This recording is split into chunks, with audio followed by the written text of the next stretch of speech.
He's doing that, we can all roll for the Destiny pool. Mm-hmm. Trouble in Paradise.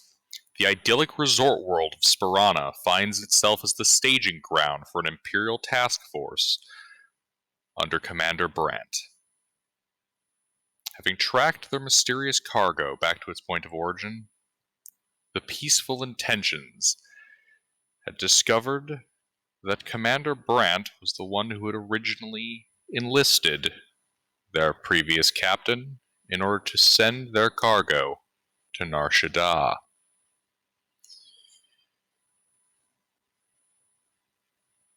After meeting up with a group of Imperial officers who suspected Commander Brandt of wishing to defect to the Pentastar alignment, the crew of the Peaceful Intentions agreed to investigate their claims before being beset by a starfighter. A vicious aerial duel ensued, resulting in the crash of the enemy fighter and the elimination of its pilot.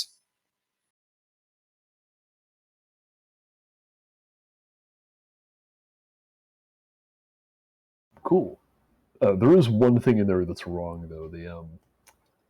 You would know that Commander Brandt is not the commander of the task force. He's the commander of the local garrison on Sparana. Ah, alrighty. That is an important detail. He's in charge of the garrison. Who's in charge of the fleet overhead? You don't know. Okay. People need to roll their. Brandt is the guy that they want us to investigate, right? Yes, Brandt is the one who they want you to investigate.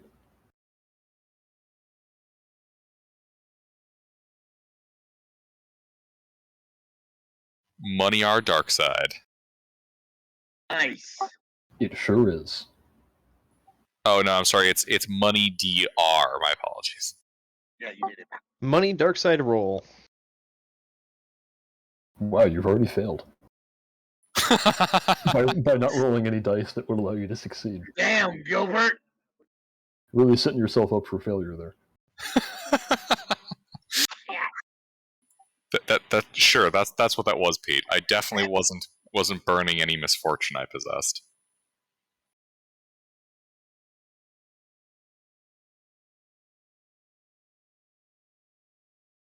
Mikhail playing now? He could be. You don't know. He didn't send me a character sheet. Oh, he's a Jedi Padawan? I don't think that's right. I have a feeling he's trolling. Man, he's gonna get the fuck murdered out of him if he shows up that way. I mean, for real, especially in this party. Jedi Padawan is not gonna last long against two Mandalorians. There's only one Mandalorian. Oh, I forgot. Hayes is a Mandalorian. I forgot what he is. Yeah, I wish I knew what Hayes' name was, but he hasn't updated it. Yeah, I don't know. Hey, I forget what race Hayes is. It's some type of Cornite Berserker. Yeah, his name was like Mr. Tic Tac or something. Break Tac.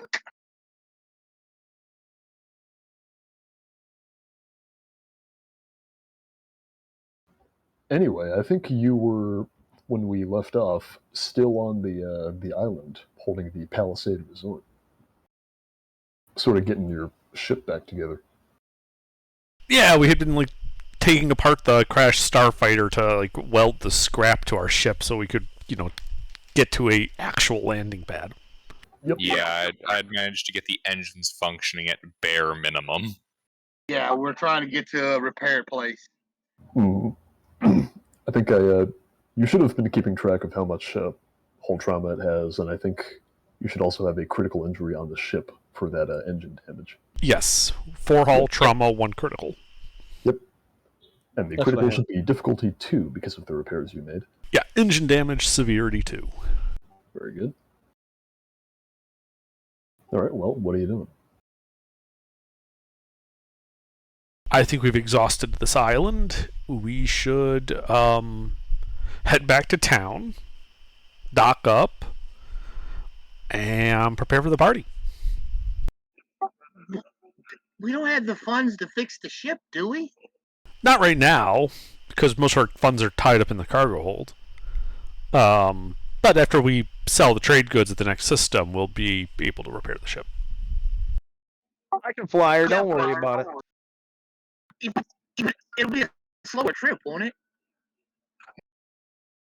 Are the sublight engines even working? It will be a bit of a pain to get to and from safe jump distance without your engines in good working order. I can fly her. Don't worry about it. We'll get there.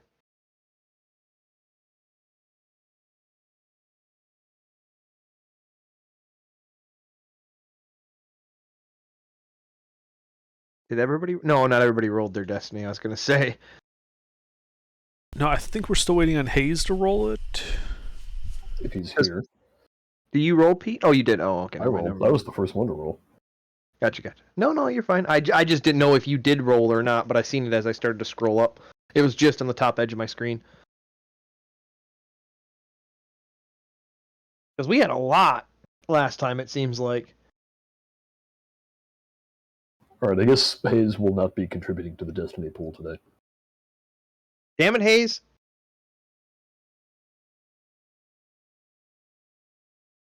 Anyway, Hold on, guys. I have a solution.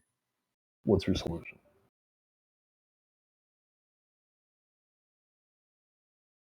What are you waterboarding him?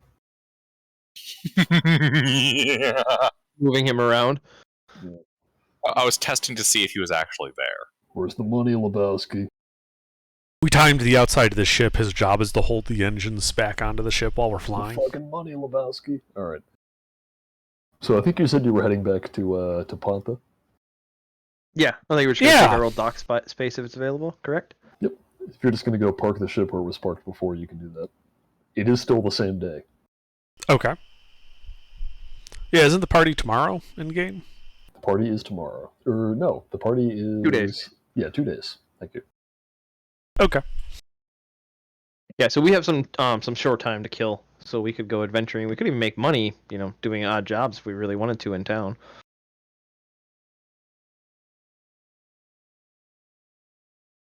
I don't know the capability of doing so, but it's an idea of something to do. We have 2 days to kill. Yeah, it's the kind of thing that you could do much more easily in a typical spaceport. The problem with doing that here is that this whole place is basically just designed to support the resorts and not much else. It's like trying to do odd jobs on well, actually, no, that's a bad example. But Try to do an odd job at Disney World. I was going to say trying to do odd jobs at Key West, but you might actually be able to pull that off. No, it's like walking up to, Disneyland and looking for the bounty board. Exactly. Oh yeah, there's a rogue Mickey over in Tomorrowland that needs taken care of. Disney puts out a fucking hit. Yeah, they don't fire you; they just put a hit out on you. You see that? Oh, what is that from? That's from Family Guy or South Park? Where, I don't think they it's from assassinate anything. Mickey Mouse for talking or something like that. Oh, I don't know. I think that was The Simpsons. Oh right, yeah, no, you're correct. That is The Simpsons. Yep, that's my bad. Yeah, that's The Simpsons. What do you want me to do? Destiny Roll a roll, quick. Destiny Yeah, pool. make your Destiny roll, Hayes. We need more light side. Nope. You did the same thing Gilbert did. I just looked in the chat. What is wrong? Yeah, you did that because Gilbert did it wrong. So Gilbert fucked everything up. Just in Yeah, your you're head. doing the Destiny roll, not rolling very nice. Destiny. Ooh, nice. Another 2. Good. The Destiny roll Probably gonna sounds need like a terrible dance move.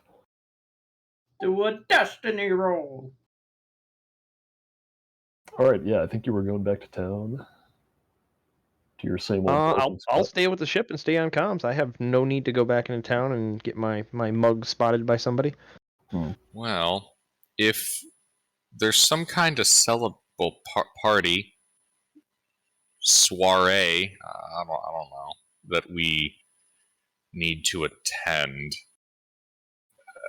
we might want to figure out who we're going to send. It sort of sounded like he was planning on sending Devati. That would make sense. The rest of us Send wouldn't the really face? fit in. Now, you guys are much more the, camped out on a rooftop with sniper rifles, and in case shit goes sideways. Man, there is almost a part of me that's like, yeah, no, polish up the armor, give it a new paint job, make it look real formal. Go there and deck a guy in the schnoz. I was going to say, can anybody attempt to do repairs on the ship right now? That is a good question. You already did them today, so I'm going to say no. Okay. I think the way the game usually wants you to do that is it's like once per incident, you might say. Yeah. Like, you've already made all of the repairs that are possible based on the damage the ship has currently sustained.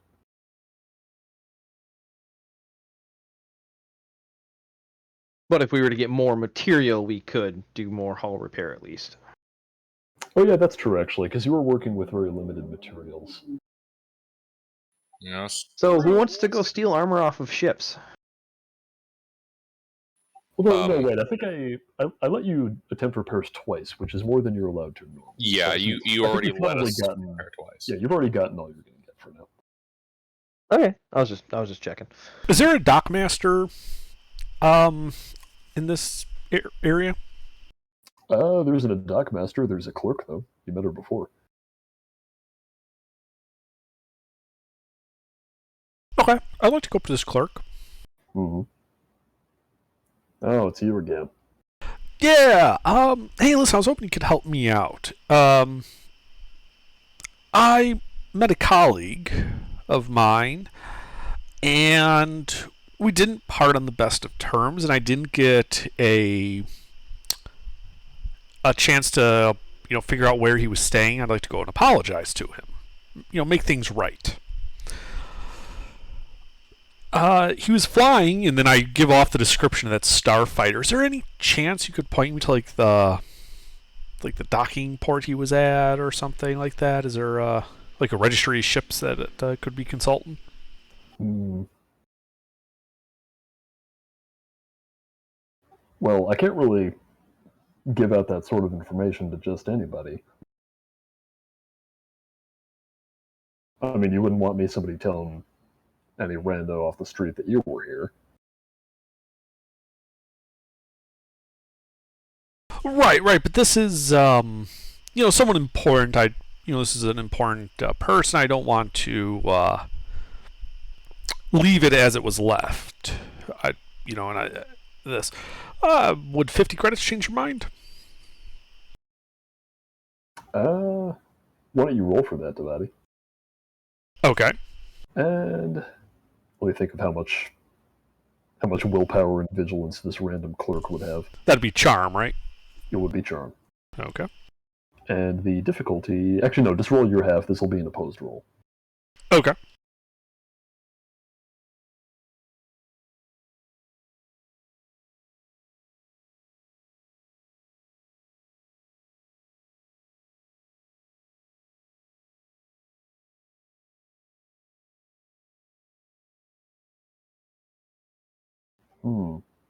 Looks like Under's roll's bigger. Well, if you have a description or the model of the ship, I can see if it shows up. Yeah, I give her the description, the model, the color, all that. Right. We all got good looks at the starfighter. You did. You know exactly what model it was. Would the ship not have picked that up on the scans at the close proximity that we were to it? It's not the kind of thing where it would just ping in a database. You would have to know it. It had distinctive nose art and things like that. Yeah. No, I mean, you know what kind of ship it was. Brinks would know, actually. It was a Mandalorian Fang fighter. Very, very sleek design. Yes. But she says, I'm not seeing any of those here, I'm sorry. Are there any ATC records of a ship like that flying around? If there were, I don't have the ability to pull those, I'm sorry. Oh, that's alright. Do you know who I could talk to that might be able to pull such records? She just sort of looks at you flatly and points her finger in the air. I see. I was hoping for a more civilian approach to it. But oh well. And I thank her for her help, and I leave. Yeah, sorry I couldn't help you.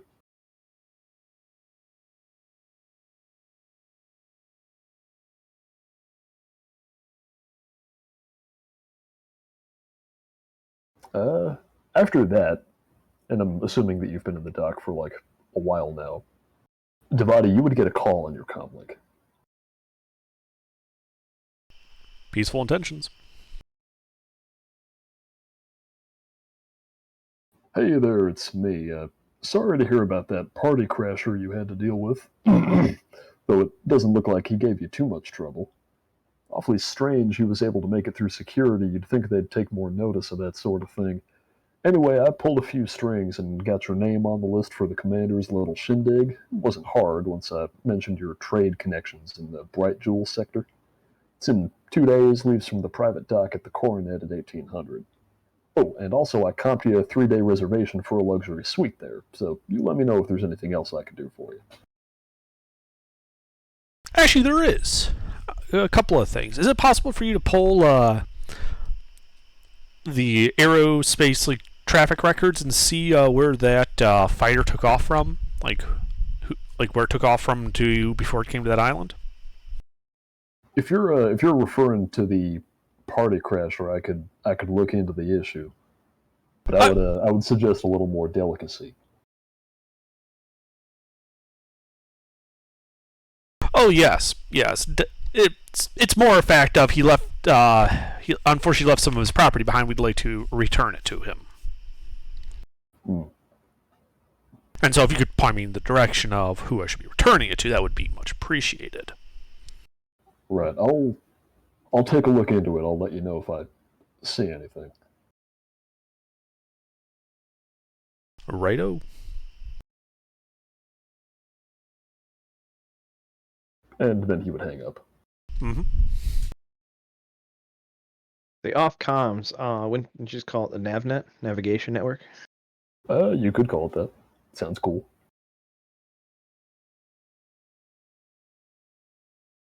Yeah, a lot of the modifications and stuff that I've been writing down to give to you eventually, Pete, come from a singular source called Spinward Fringe, the book series I read that was very thoroughly done for the technology side of space and stuff.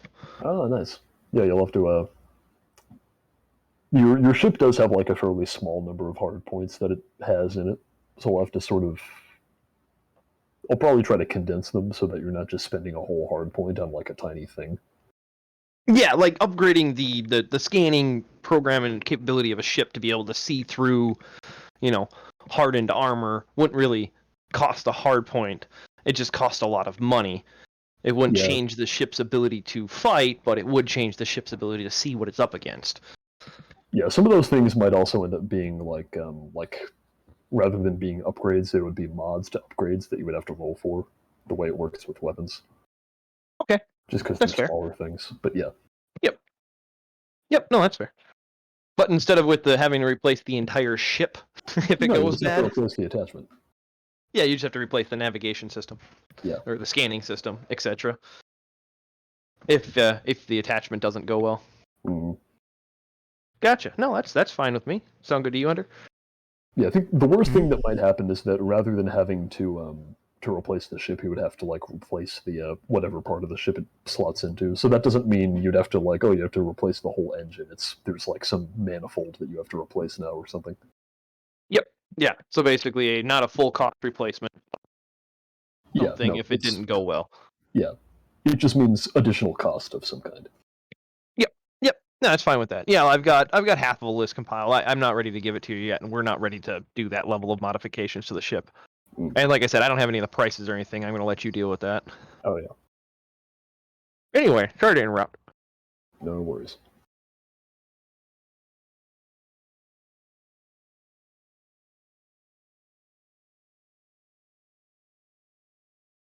So yeah, I think you guys were sitting in dock. Yeah, I'm just waiting for the party at this point. Okay. There was some other stuff. There was?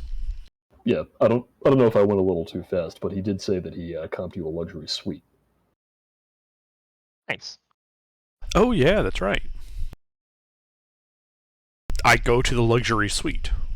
Yep. He would have mentioned that it's at the Coronet, which is, Hello. if you were to look the place up, it is also a resort. However, this one actually is in Ponta, and this is the same place that your little cruise is going to leave from later. And this cruise, is it going to be like? Is it leaving the planet? No, I think he when you were on the island at the Palisade Resort, he would have mentioned that it was on a yacht. So not like a space yacht, but like A naval hover yacht. or a pulsar yacht. Okay.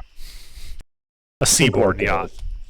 Yeah, I think like that thing Jabba rides around on in episode 6. Yeah, but like nicer. Less sand blasted. Yeah, less sandblasted. Something that looks more at home in a tropical ocean paradise. Less smelling of hut shit. Exactly. I'm picturing like the same thing, except it's now got like that Naboo chrome look to it. Yeah, so if you were to go to the Coronet, you would indeed be able to find a reservation for a very nice suite that has been made in your name for 3 nights. Very good. Well, I will stay with the ship.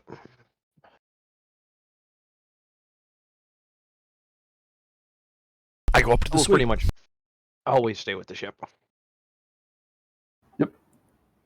And if you were to go up to the suite, you would also find there an engraved invitation for you, Devati, which invites you to come aboard the Polestar, courtesy of Commander Soren Brandt. This is the invite to the party, right? This is the invite to the party. Okay. This isn't like a separate thing. Like, come and visit my ship before the party. No, this is your invite to the party. Got it. Okay. Cool.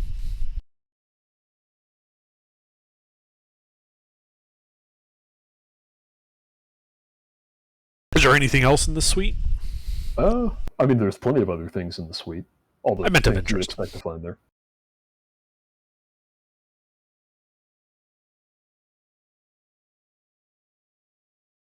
So no, like, military case, the rocket launcher, and some rockets in it. No, you don't immediately see anything like that.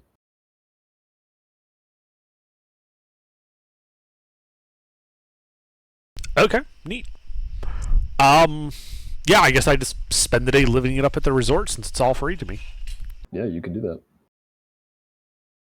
There's probably like enough room for a couple of you in there, depending on. Stay.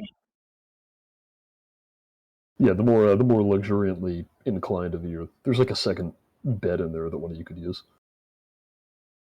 Mm-hmm. It's one of those hotel rooms that's like, it has a sofa you can pull out into a second bed. Exactly.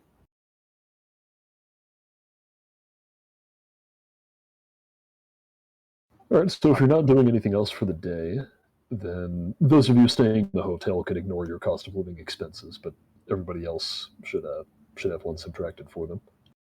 I mean, if they're on the ship, they can just eat the ship supplies. Yeah, it doesn't matter where you're subtracting from it. You just gotta. Right. So who's on the ship?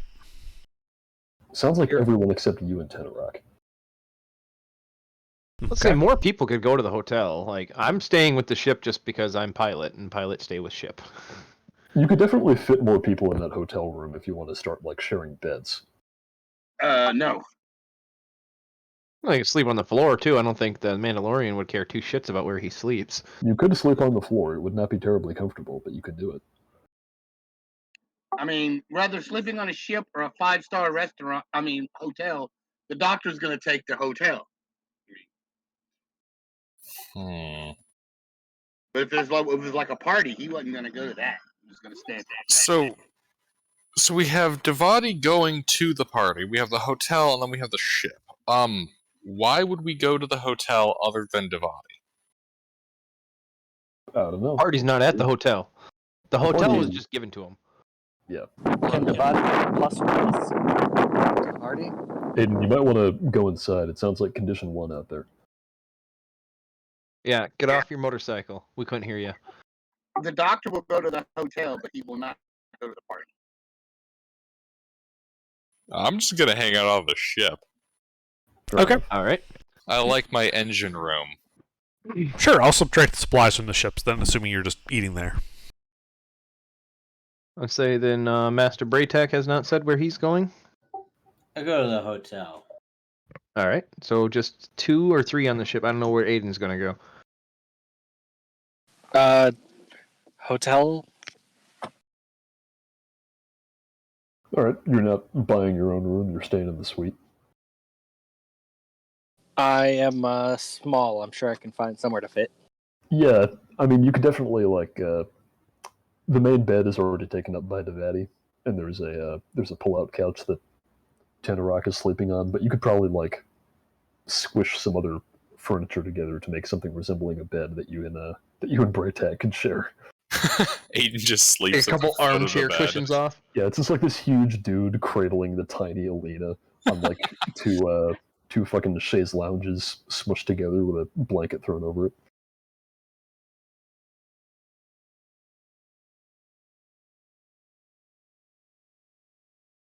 Okay.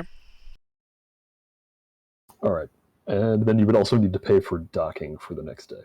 Which is 25? 25. Okay. Okay.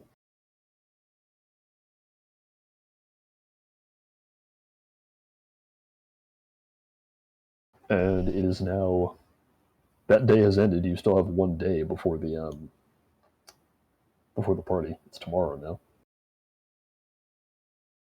Well, I can, if it's alright with the captain, just go look around for some pockets that need lightning. You can do that. Or we could Yeah. find a couple easy marks. Yeah, I mean the whole all of the restaurants and bars and everything are just full to bursting with Imperial personnel. There are some vacationers around as well, but a lot of Imperials. Yeah, they're Any of them they're that the are people who decided less to Imperials? vacation in Ukraine before Russia invaded. Yeah, Are there it's any more bars that are less imperially packed? Yeah, I mean there was the one where you found, or where they found you. That Yeah. was one of them. You could go back there. Oh, I can't go back there. Well, you could probably find another place. No, there that is- probably aren't a lot of Imperials in, the Rebel Poor or anything like that. a lot of Imperials in the where now? A bar named the Rebel Poor. No. There's the Alderaan Arms is absolutely empty of Imperials. Well, we can always go look for some pockets to empty, sir. All right. Then what are you doing? I mean, it's still on Underdark's say. I'm not gonna.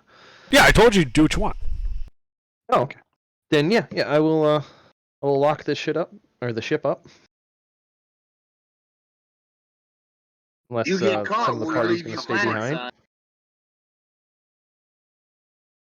Braytak and Brennick's gonna stay on the ship, or are you gonna come with me and enjoy the local alcohol? Hmm.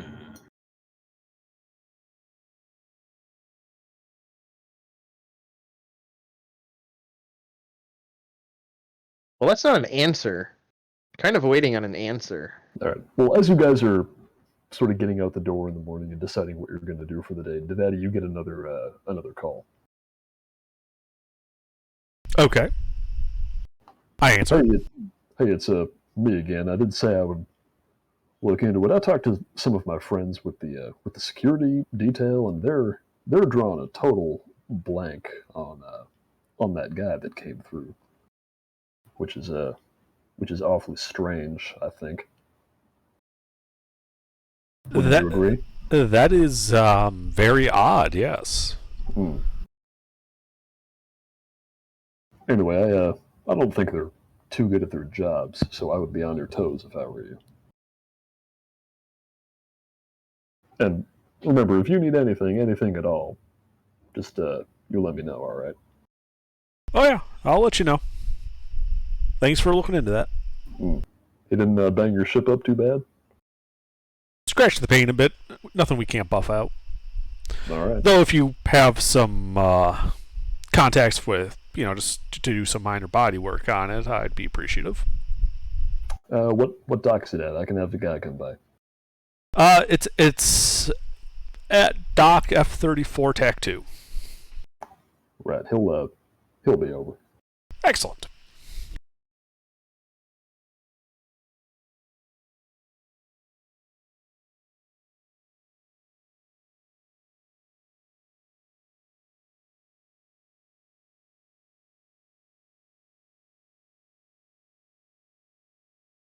And let's see.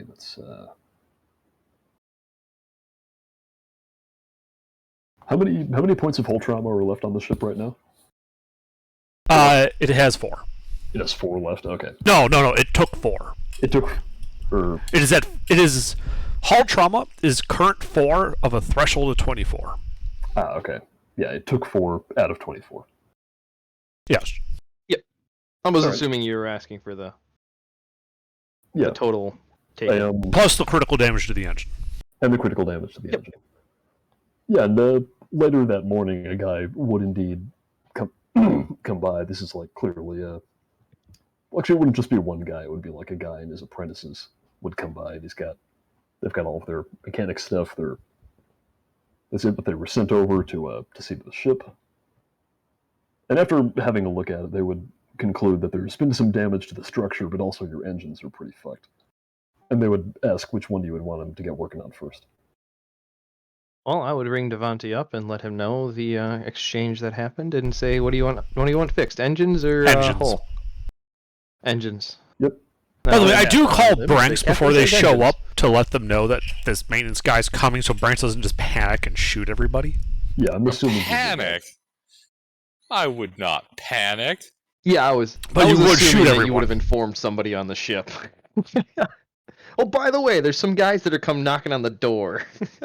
Yeah, I could just see them like they bang the door, like, "Hey, Devati sent us to repair the ship," and Branks like, right this way, please," and then just shoots them in the back. Yeah. Ominous glaring through visor. Hand on holster. Anyway, with that, they would begin working on the engines. All right. I'm gonna work on it with them. Okay. It's 10 credits extra if you try to help. Without my assistance. I think he means he's just going to supervise. He doesn't want to turn wrenches. He wants to make sure nothing goes wrong. Oh, right. It's the guy who calls the plumber over and then stands there the whole time. What? No. Right. I mean, like, I'm actually gonna help with the engine. Okay. Then let's see. You're very nice. Yeah. All right. Just make a flat mechanics check with no difficulty. Who's doing? Oh, Branks. I'm assuming, yeah. Yeah. Master Braytech, are you going to come drinking with me? Yeah. All right, we'll leave Branks with the mechanics, and then we'll head out. Yeah. Find some bait. You're able to point out like the worst of the damage to them at the beginning, but then after that you start trying to actually help, and they're like, just leave it to us. Too many cooks in the kitchen here. Fair enough.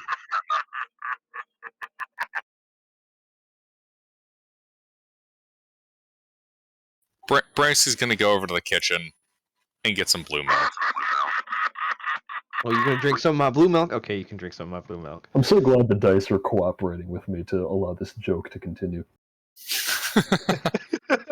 Anyway, it sounded like some out of other people curiosity. were doing another thing. No, Does what's Devati the- have a wine glass on the ship? I'm sure there's one. Probably. Blue milk in a using wine the blue glass. milk in the wine glass. It's like pouring it, shaky hand, just like spilling it.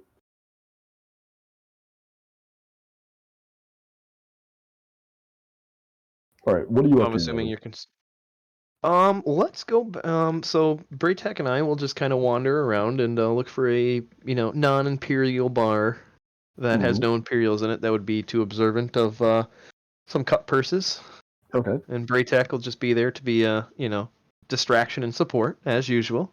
Yeah. So the bar that you're able to find, there are it's not completely empty of Imperials because like no place here is right now. There is There's like a couple of guys who you think might be like off-duty naval crewmen in like their shore leave clothes or something, and then there's also two Imperial officers off in one corner. But aside from that, it's all vacationers. Decently packed. That's where I would be looking for like something that's somewhat busy, not a very empty bar where people would notice bumping. It is. It's not jiving. like it's not so packed that you're having to like rub elbows with people, but you'd think a lot of the people looking to avoid the more imperial crowded bars have sort of congregated here. Perfect. Well, Master Braytac and I will go get a drink. And then I would like to look for a mark. Certainly.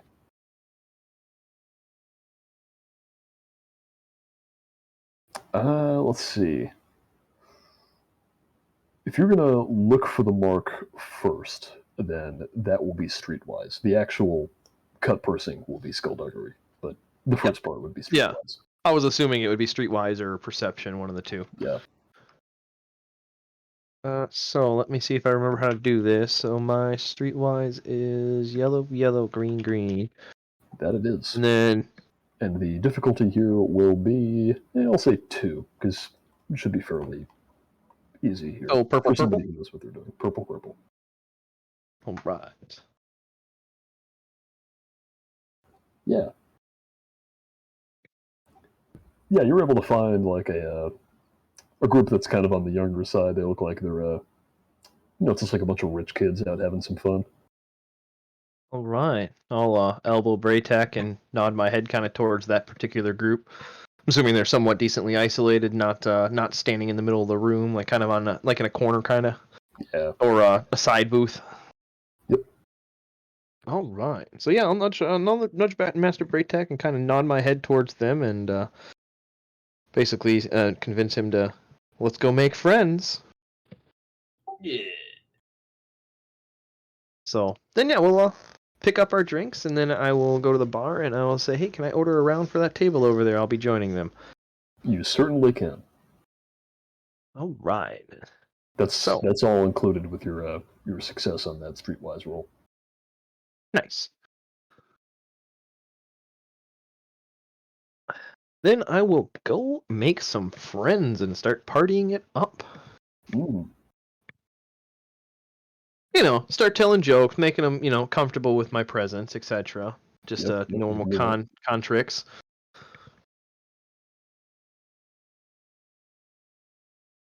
And then after a little while, I'll start lifting some credits off of these guys. Okay, what's Braytac doing in all this?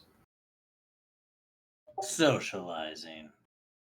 He's helping distract by telling jokes, etc., making them look towards him while I'm taking their watches and stuff.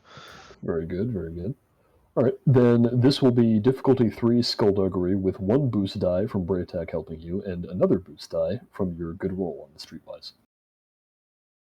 Cool. Okay, For choosing your skullduggery. mark carefully. All right, so yellow, yellow, green, green, blue, blue. Blue, blue. Okay, I'm learning, guys, and then 3. So purple, purple, purple. Purple, purple, purple.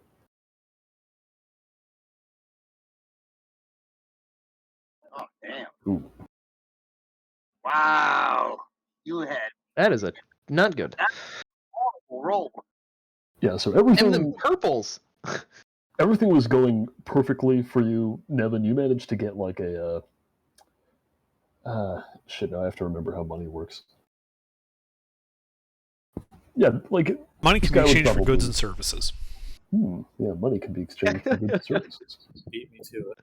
Isn't everything written on like cred sticks or something? Yeah, there are those, but that's more like a credit card, which I'm assuming you're aiming to steal cash here. Yeah, cash and valuables, specifically something that can be exchanged at black market dealer for credits. Yeah. So one of these party goers, you were able to see that they had like a pretty sizable wad, or well, not a wad because it's all coins.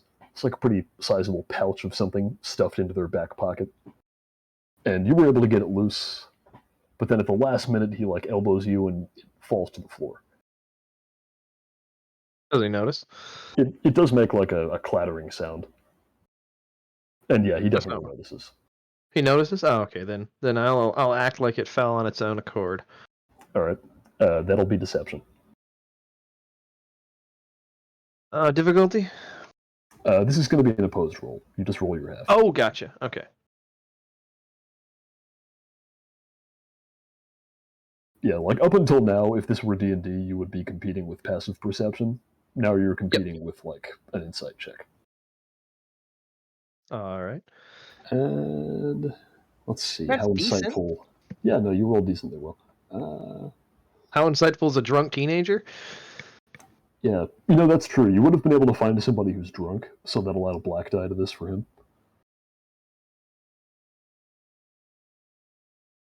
And yeah, but how insightful would this guy be normally? We'll say, yeah, that sounds about right. Any other modifiers to the roll before I roll this? I don't believe so. Just a flat Okay. deception roll. I mean, unless Braytech distracting helps in any way. I'm asking if you're spending a destiny point. Oh, I don't see any reason to. If this goes south, we'll just leave the bar. It's not like we're gonna get in, the Imperial's on us for trying to pick a coin purse and him not believing me when I tell a lie. All right. Yeah, you are. He's like he's sort of like a Jersey Shore type bro, where he like gets up in your face a little because you bumped into him. But you're able to play it off. You're like, oh, hey, by the way, you dropped your coin pouch there. Yep. And you're successfully able to play it off. He's so Wonderful. happy he gives you a reward for finding his coin purse. What was that? That does not happen. All right. Well, anybody else in this group look like they have a decent load to let loose?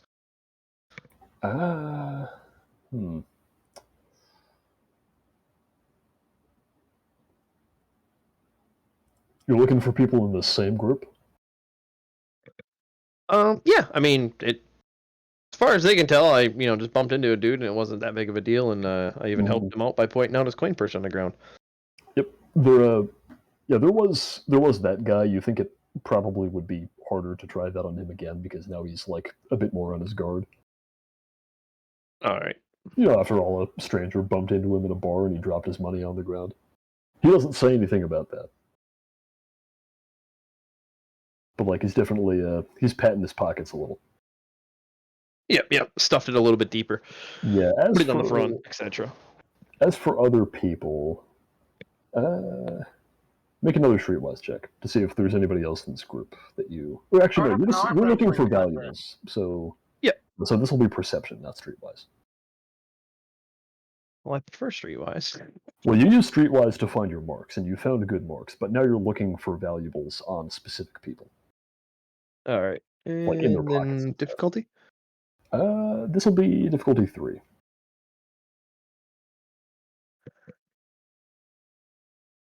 Yeah, you can't find anything immediately obvious that you think would be easy to lift.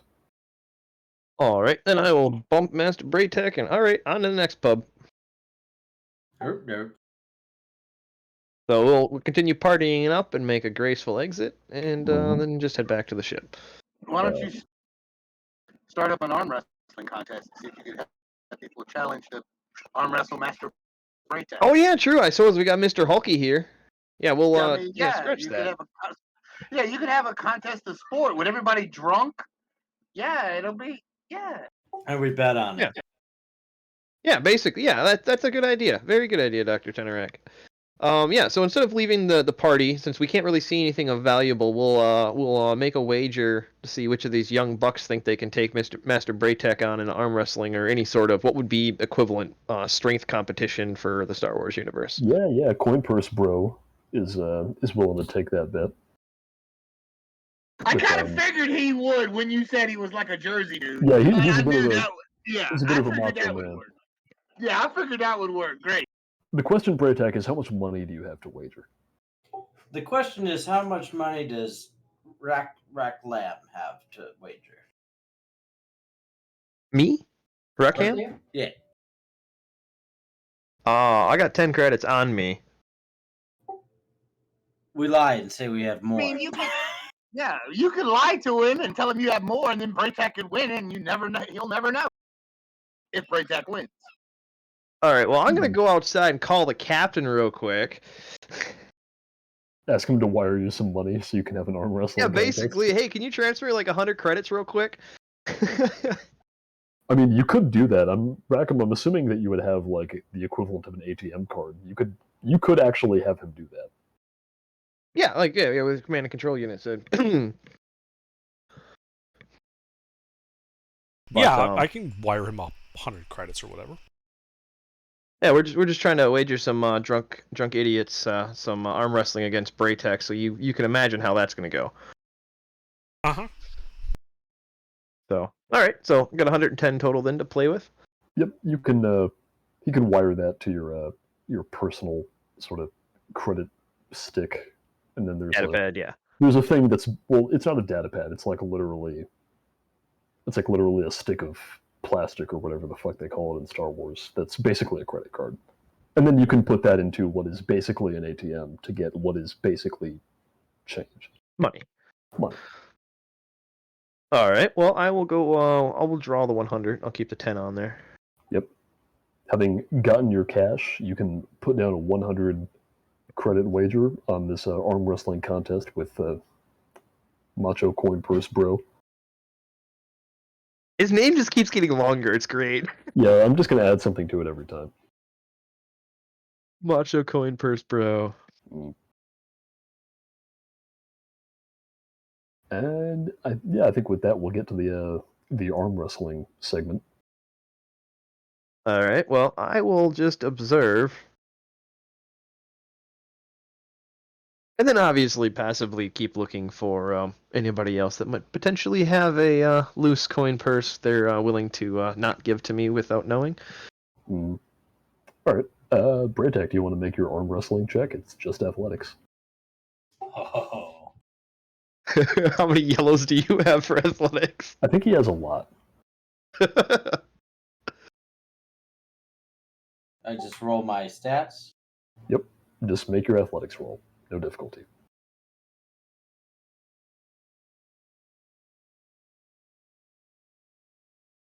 Interesting. I figured you'd have more yellows. Yeah, I wait, didn't that's- actually put ranks into it. No, but athletics is brawn. Don't you have like 6 brawn? Oh, that's yeah.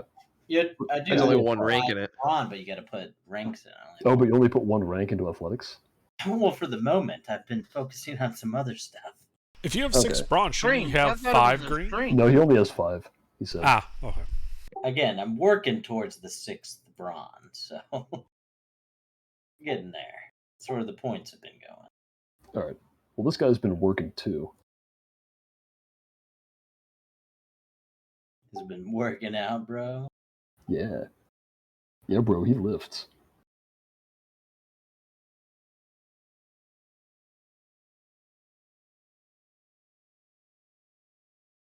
And he is just barely able to take it from you, Braytech. Braytech demands a rematch, double or nothing. That... He's not going to go for that right off the bat. You'd have to convince him you can do better. I'm sorry, what? Well, he just won 100 credits off you. How are you going to convince him to agree to a rematch?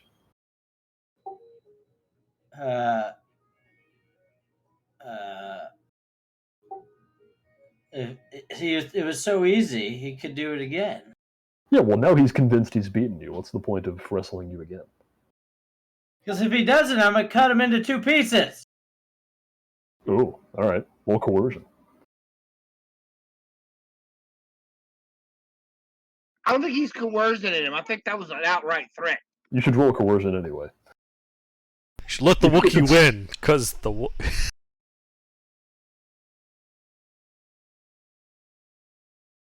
right.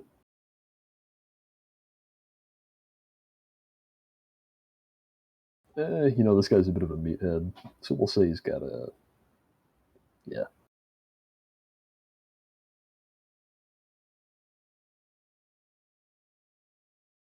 He's like, you bro? Nah, no way.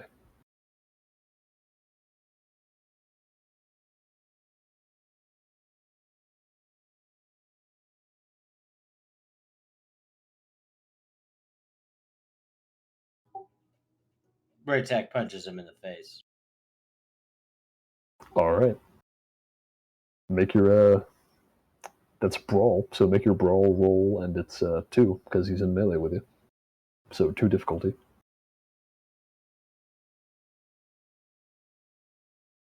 To what color? 2 difficulty. 2 purple.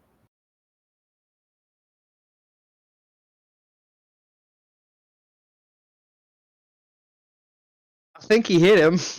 Oh yeah, he definitely hits him, and Does he want a rematch now?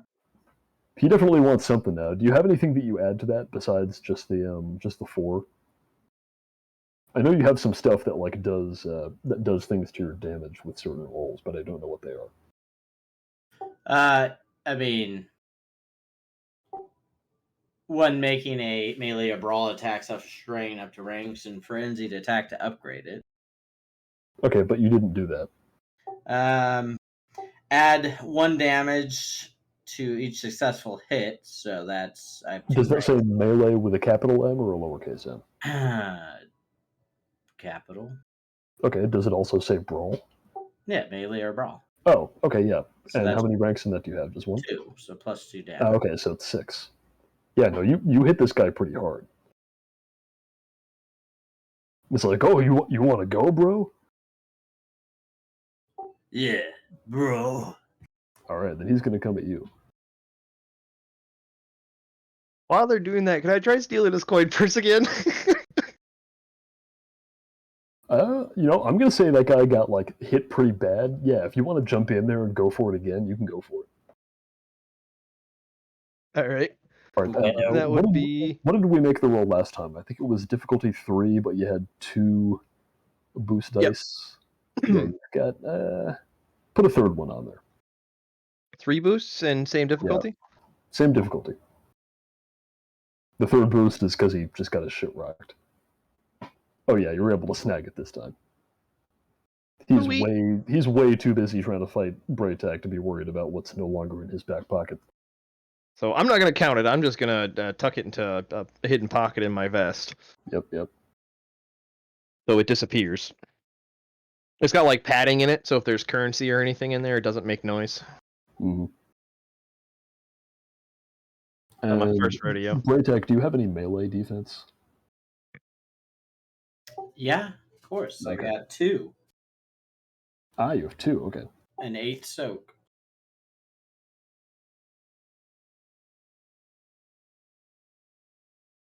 Yeah, with your 8 soak, he doesn't manage to do anything to you.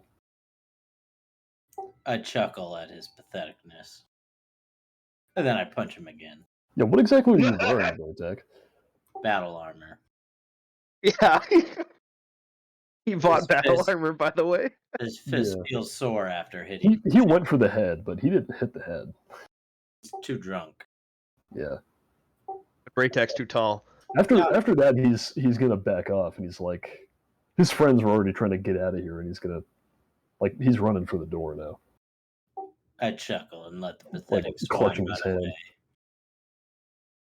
All right, well, I'm going to elbow Master Braytac and say we shouldn't be too far behind them because they'll probably be back for the coin purse. And Yeah, Master Braytac will probably be like, what coin purse? After that, you hear like a very sharp horse whistle coming from the direction of the bar, and an angry-looking, we'll say it's a Trandoshan pointing for the door. Actually, no, it would be a Twi'lek on this planet. Uh-oh. Well, I'm going to To the grab ship! Braytac by the elbow and kind of drag him out of the bar and, well, let's go back to the ship.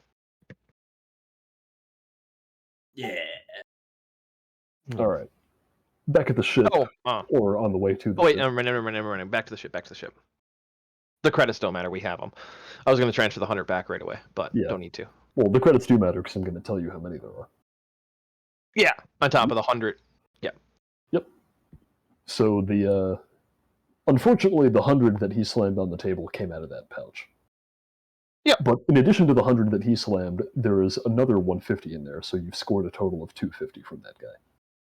Yep. So the pouch has 350 in it. Well, no, the pouch had 250 in it, plus the 100 that you put down.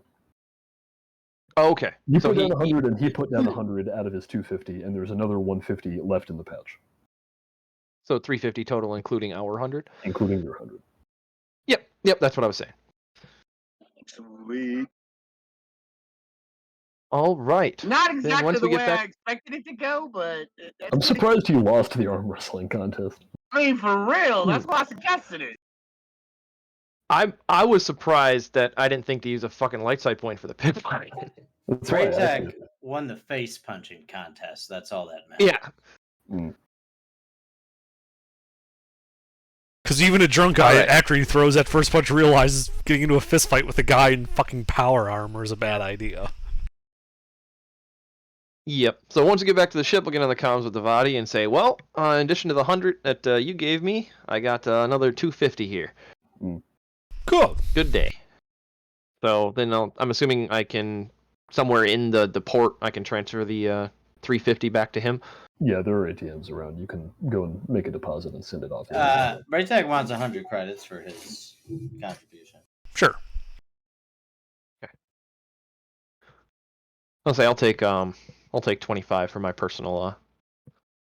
So you're Okay. getting 225 Underdark. Mhm. All right. I wasn't really thinking about this, but it really would have made the most sense for this to happen later in the day. So unless you're planning to do anything else today, that's probably when that would have happened. Well, we can Agreed. always do that in the morning and hit another bar in the afternoon. Well, yeah, but I mean, you're probably... An no, imperial. what the hell? It's a 24-hour party town. Who cares? Yeah, pretty much. That's what I was kind of going off of how you're describing it. It's basically Las Vegas. There's Yeah, always somebody somewhere you can, remove their wallet without their permission. Yeah. All right, then we'll say that all of this happened at like 10 in the morning. Works for me. Probably. Is anybody else All right. doing anything? I'm just relaxing at the resort, acting the way a rich merchant would act, in case anybody's watching. Spa day. Are Yep. the engines repaired? That'll be by the end of the day. All right. Yep. I was gonna ask about the progress when we got back to the ship. How are they doing? Does it look like they're doing well? They appear to be doing as well as they would based on the table of how long critical hits take to repair, which is 6 hours per difficulty. You reduced the difficulty down to 2, so it will take them 12 hours. That's not too bad. Damn. So unless Braytech, we can go out again if you want. Braytag does the thing. What's that? Yeah, sure. Pick up Does more anybody else mallet. want to come? Why don't Branks, go you wanna with them? come have some Branks? fun in a pub? Show you to my side of the world? No, This is no, I'll hang out here on the ship. I kind of try to elbow him in the ribs even though he's wearing armor. Oh, come on! And he's taller than me, so it's like elbowing upwards. You've got Braytac. You'll do fine. I'm just gonna hang around the Alright. ship, make sure everything's fine here. He can punch pretty well. Well, call me if you need anything.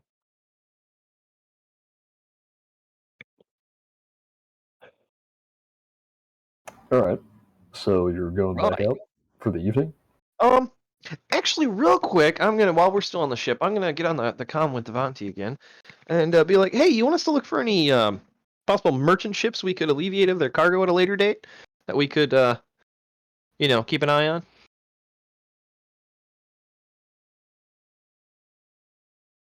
Sure.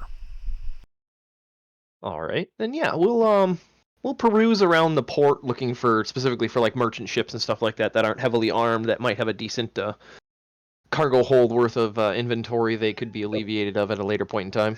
Devati, you bought your cargo on this planet when you got here, right? Correct. Yeah, then you would be able to help him with that because you would have bought some of that from other like merchant captains who are in port right now. Ah, okay. Yeah, I'll help him with that then. Okay. I'll point out like, yeah, this guy was buying, this guy was selling, this guy had the shitty ship. Exactly. You know who has Some of what. them This tracking one's flying a couple of come tin and go. cans, duct taped together and an engine, bolted onto the back. Don't touch this guy. He had a heavy escort. All right. Some of them, So them tracking beacons you got. I was actually going to ask Devati if you wanted to give me 75 credits. I'll go buy another one if I can possibly buy them on this planet.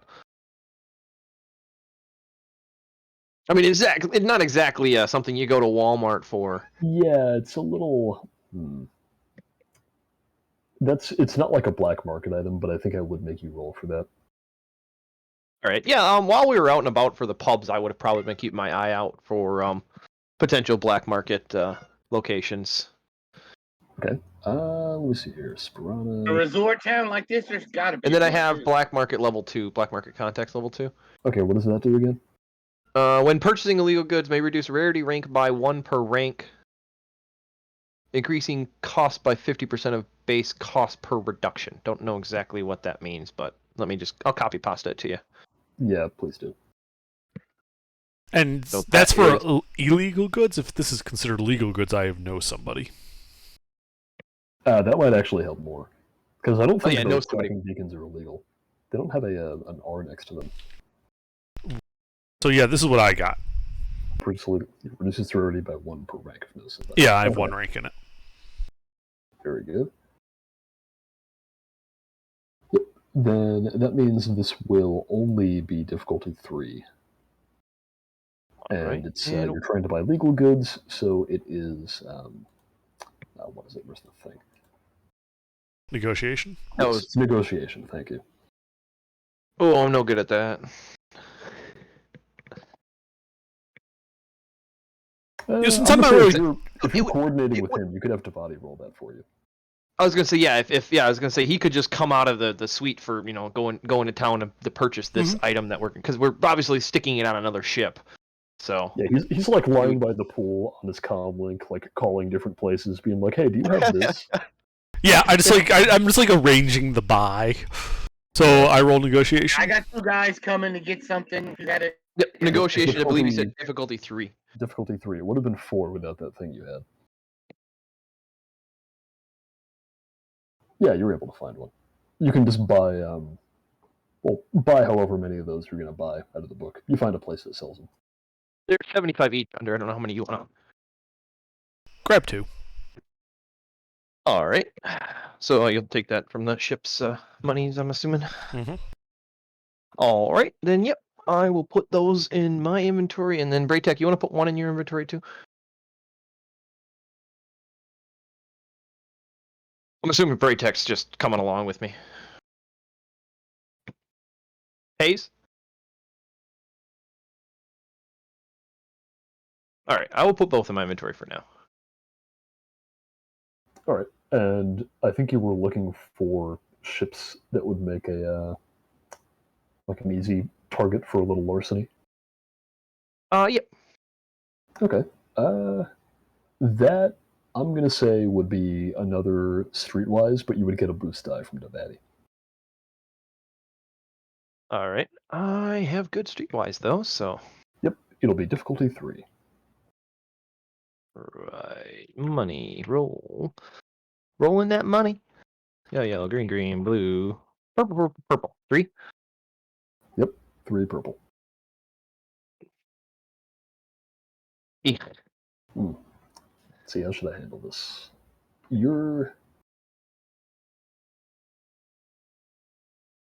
So you're not able to find anything that immediately jumps out to you as like. Well, so I'll say this: you go around like the different dockyards, and you're not able to find anything that immediately jumps out to you as like, "Hey, rob me."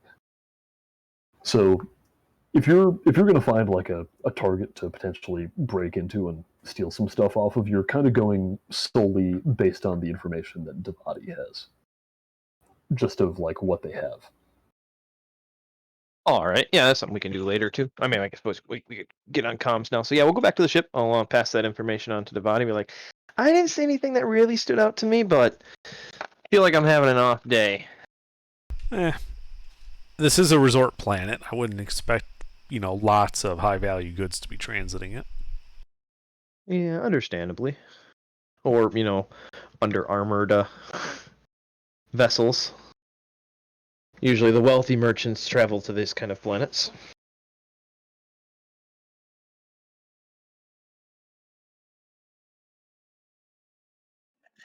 But the real wealthy ones have a very heavily armored ship. Yeah, exactly. Yeah, so they're usually well armed or well armored. Either one of those two Yeah. factors for when they're merchant ships of this quality. Like we're not on, Tatooine. Yeah, well, so what you would know, Devati, from having talked to other captains, is that most of the merchant ships that come in and out of Sparana are on contract to deliver stuff or take stuff from the resorts. Mm-hmm. So those are usually associated with a larger outfit, which means that they'll have they're usually armed. Right. Because it's standard for them. Okay.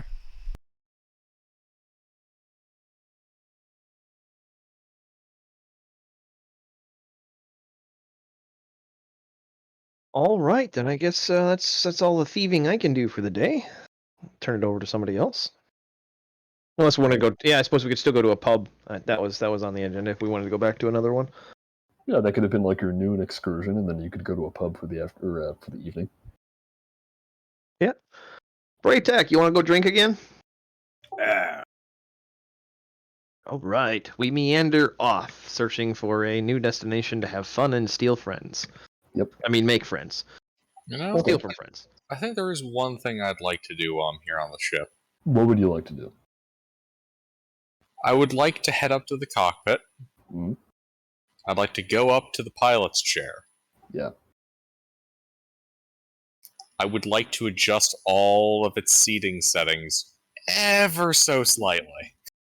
You fucking asshole. All right. I'm assuming that's after Braytech and I left the second time. Oh, yeah. Not a lot, just ever so slightly off. So he sits in the chair and it's scooched forward just a centimeter too far. Its tilt is just slightly off. Yep, I fucking hate that when I get in my car after somebody moved the seat around. I know exactly what you're doing, you asshole. Yeah, except you don't, hey, because Master if Braytech, you're- by the way, throw a homing beacon in your inventory. You are now carrying one of those. We have multiple now. Uh-huh. All right. Yeah, so it sounded like you were looking for another place. Yeah, let's go for another pub to stomp in, and Okay. hope we don't run into the fucking frat boys. Yeah, well, you're trying to find a place aside from that one place that was sort of more empty of Imperials. So we'll say this is difficulty 4 streetwise with 1 setback. All right. Because one of the bartenders in this town now knows you by appearance and does not like you. Makes sense to me. Then I can just stick the K anywhere, or do you prefer those on the end? Or does it Your really order matter? doesn't matter. It's going to order Okay. them for you. You said difficulty 4? Difficulty 4 with a black die. All right. That look right? Okay, so this is actually a fail, but you scored 2 triumphs. Do those cancel out? No. So if you count it up, each of the triumphs on the dice counts as a success. So you can see you scored 2 triumphs, so 2 successes, and then 2 failures. Oh. So those cancel out. So you have no successes, but you still get the effect of the triumph, All right. which is like a crit. Anyway, so if you're looking for places that are going to have easy marks, meaning people who are not Imperial officers, you're not able to find any place like that. However, Do we run you into the spend frat boys again? That would be so fucking funny. Are you trying? Like, if you were to run into No, a frat no, no, boys- no. I was just making a joke. Go ahead and say what Yeah, you well, were going to say. this is supposed to be a critical success. So if you would consider running into the frat boys again bad, then that would not be a success. No, you're not able to find a place that would fit your standards. However, because you spend so much time like roaming around looking for a place, eventually it starts to get late. And that's when you see like a bunch of people. These do appear to be like Imperial Navy crewmen, sort of leaking out of a bar somewhere, all visibly just like 3 sheets to the wind. Some of them appear to be attempting to sing something.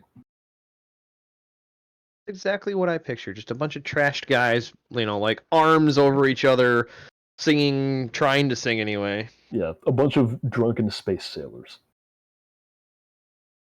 Hey, now I resemble that remark. I've been to Fleet Week once. Once was enough.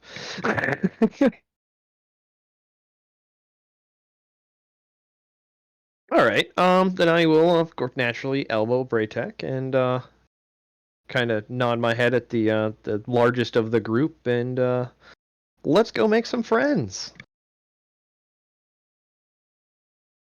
All right.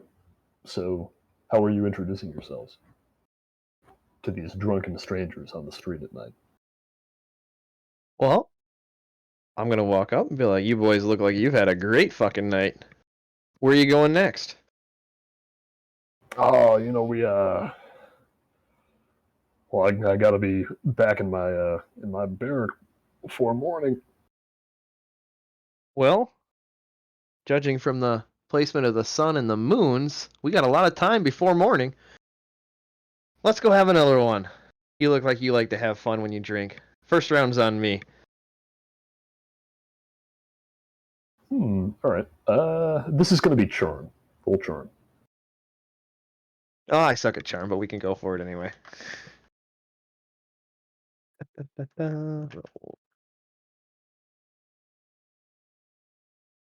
Oh, wrong number.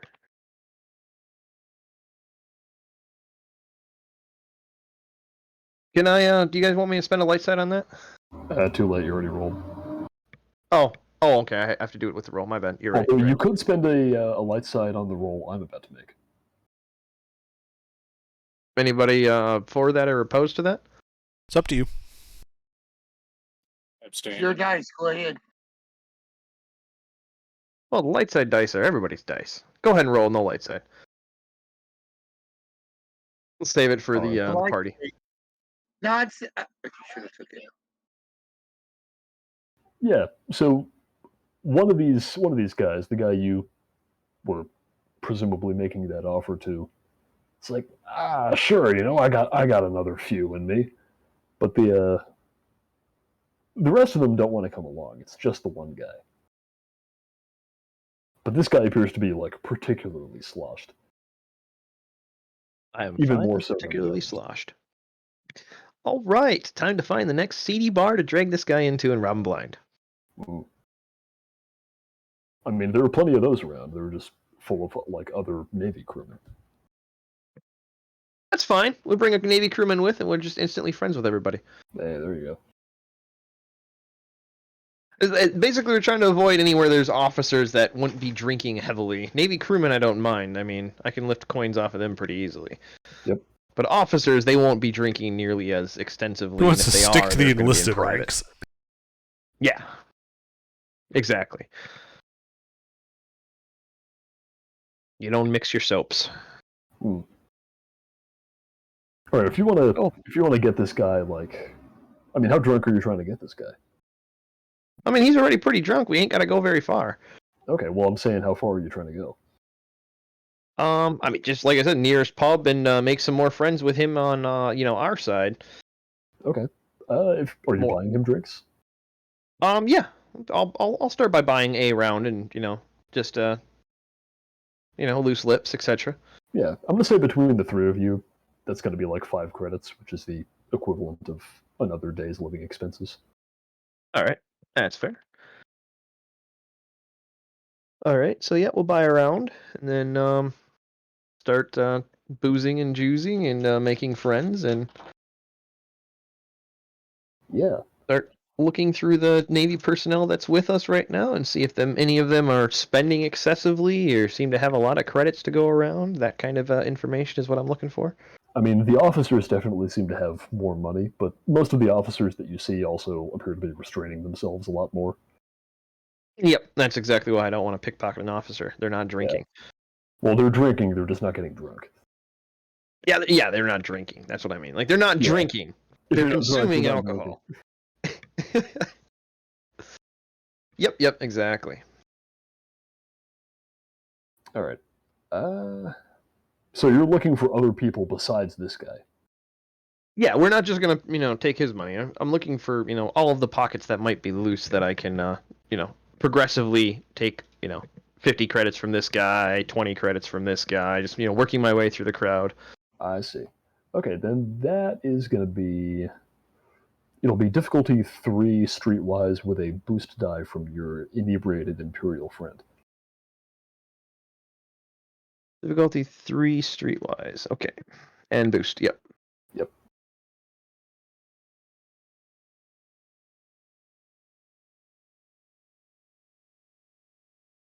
Alright, I'm going to spend a light side on this. How do I do that? Do a $D space L.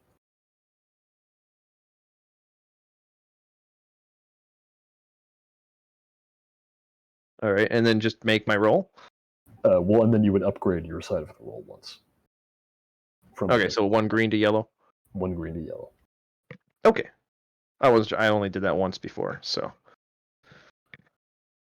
Oh, yeah. So, let's see, what exactly would that get you? So you remember how I said most of the officers were restraining themselves? Yep. Yeah, there's one who isn't. Oh, juicy.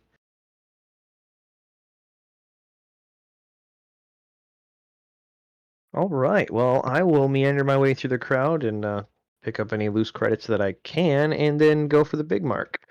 Possibly roping in my enlisted friend to schmooze and booze with the officer, even though they probably won't because fraternization, and then also have Braytek kind of give me assist if he can become friendly if he wants with the wealthy officer over here. Okay, so are you just trying to, what exactly are you trying to do? Are you trying to pick his pocket? Go Or up, just be trying friendly, to, chit chat, and everything like that. No, I'm not just gonna Okay. immediately try yanking his coin purse. Right. I'm gonna get to know him first. That's the typical con way to do it. You don't just like if we're on like a subway, then yeah, I would just yank somebody's coin purse. But when you're in a bar, you sweet talk them. Yep. And then when they're least expecting it, you're already out of the bar and they have no money. All right, well then that would be charm with 1 boost die from each of the 2 people helping you. All right. And against the inebriate. Oh, that's right. You have to roll for that. Yeah, this is going to be an opposed roll.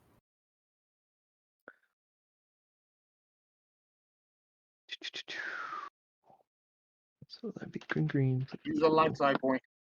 Use a light side? Okay.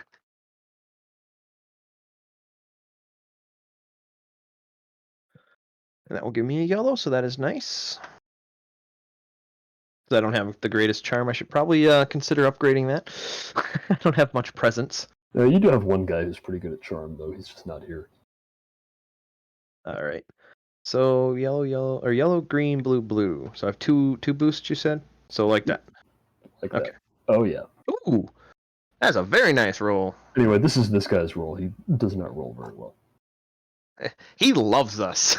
Yeah, I mean, I'm not sure how much you know about the way the Imperial Navy works, but you think this guy probably shouldn't be drunkenly fraternizing with a person like below him in the command structure, but he doesn't seem to have any issue doing that. All right. Well, then while we're smoozing and boozing and kind of standing in a circle talking, bumping shoulders and high-fiving and all the normal stuff, I'll try to alleviate him of whatever currency. And yeah, obviously I'd like to see what he visibly has on him for credits before I go ahead and try to lift anything, but Absolutely. assuming that would be pretty easy to see and obvious. Yeah, so he doesn't have like a huge pouch full of coins the way that other guy did. In fact, the fact that he had that probably suggests that he was going to use that to buy drugs later or something. In just a lump sum, This guy doesn't have anything like that. However, you can You can find the pocket where he's pulling his change from, and every time he buys a drink and then he tips, which he's doing pretty generously, you can see he's pulling out like the some like the larger denominations of coins. Ah, okay. Like this guy is buying drinks and tipping by like breaking up 20s, basically. Gotcha. Well then, I will see how many 20s I can alleviate him of. All right. Well, it's skullduggery. All right. You guys want me to burn our light side on this one? Sure. All right. Well, like I said, I don't want to burn them all for the talking and stuff Devontae's going to have to do later. Yeah. Well, I can give them back to you by making things harder. True. All right. So that is Destiny Dice light side. Yes. Okay. I'm starting to remember them. All right. So this is skullduggery. I have one upgrade. So yellow, yellow, yellow, green. Do I have advantages at all on this or no? Yeah, you would have the two boost dice from your friends. All right. And difficulty? It's opposed roll. Oh, right. Okay.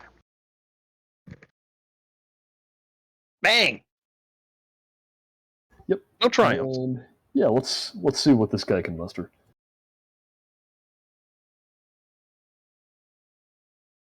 Yeah, you know, this is a... Actually, no, you already spent one on this roll, so I can't do that. Oh, you can't use it on the same roll? No, I can actually. Yeah, that is how that works. And then, yeah, I'll do that. This guy is an Imperial officer. He's got to have some dignity. Connections to the dark side? No. Oh, yeah, this guy is like a secret force sensitive, and he doesn't know it. No, Vader's all that's left of that religion. Yeah, the legend of the drunken Jedi Master. Good. All right, yeah. Let's see. What would this guy have?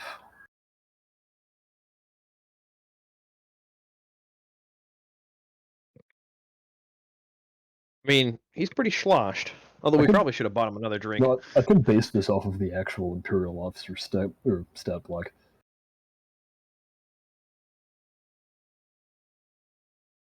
Yeah, maybe we'll start from there.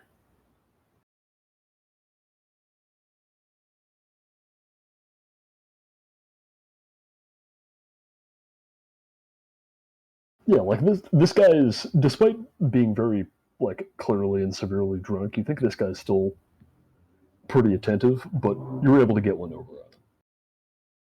Perfect. This guy is not And just then- like a wreck like that guy you pulled in off the street, but it's enough. All right. Well, everything I scooped out, I'm gonna slide back into my hidden pocket and then go back to drinking just fine.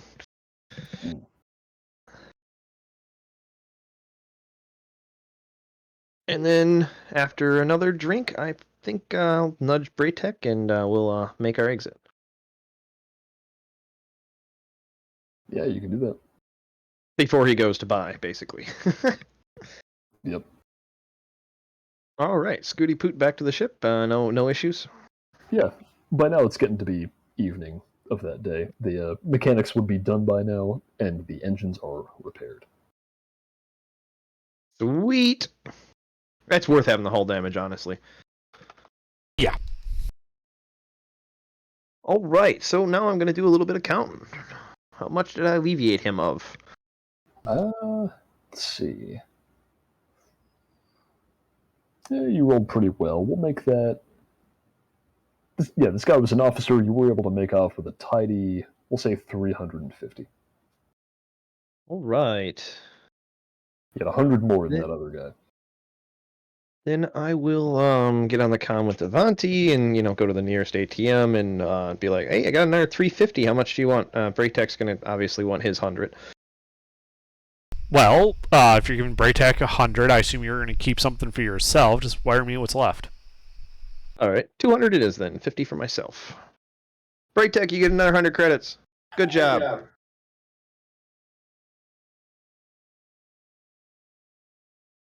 Yeah, and with that, it's getting towards the end of the adventuring day. A phrase that I can't believe I have to apply to this game. What's that? Oh, the adventuring day is a D&D thing. Oh, okay. But, I didn't like, even at see the end that. of the adventuring day means it's been 8 hours since you took a long rest. Nevin's just gonna climb into his bunk and tuck away. Happy with his Alright. pickpocketing skills. Unbeknownst to him, his chair has been altered.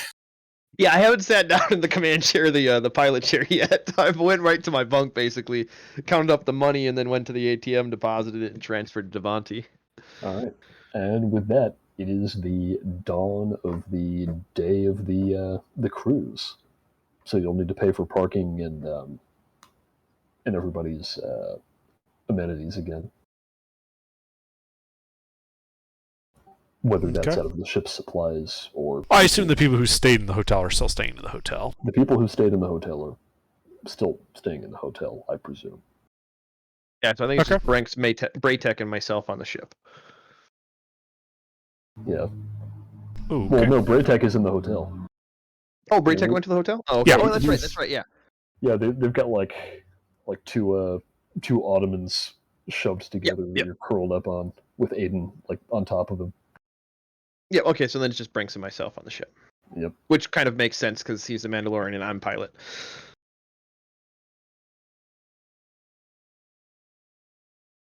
What time is the party? The party, it's at 1800. We still got quite a ways to go, but Mhm. I don't plan on doing anything. I think that the two, what did I get, like 550 or 600 or something like that? I think that's you worth. Got, you got 250 and 350, so 600. Yep. Yeah, that's enough for me for a day's worth of adventuring. Main reason I was doing it is to get a little bit more in the padding of the pocket for Devontae to be able to shell around. Little spending money. Yeah, a little spending money for him to sell the I'm a wealthy merchant act. Yeah, well, he is a wealthy merchant. It's just that all of his wealth is in goods that he's moving. Anymore. He's got another about 300 or so from that after buying the homing beacons. Yeah, but we also have like $5,000 worth of trade goods in the ship. Yep. All right, are any of you doing anything, or are you just waiting for 6 o'clock to roll around? I think we're waiting. I don't think anybody. Is the route? I'm gonna look over my engines. Yeah, they appear to be in good working order. You think the mechanics did a good job? No trackers. That you would have to roll for. Can I go down Vigilance? there and help him? No, this would be perception because you're actively trying to find something. I mean, I can. Oh wait, I don't know how far the hotel is. So It's not far. you Brinks, you could ask me if you wanted to look over the engines.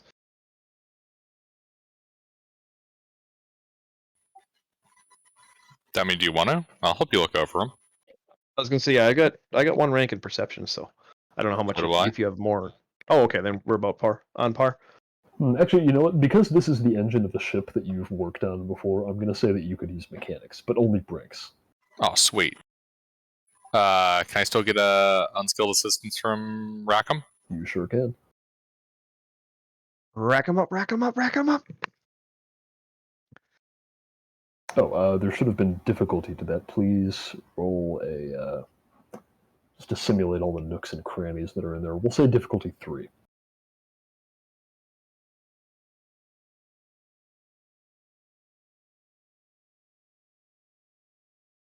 Yeah, you're not sure.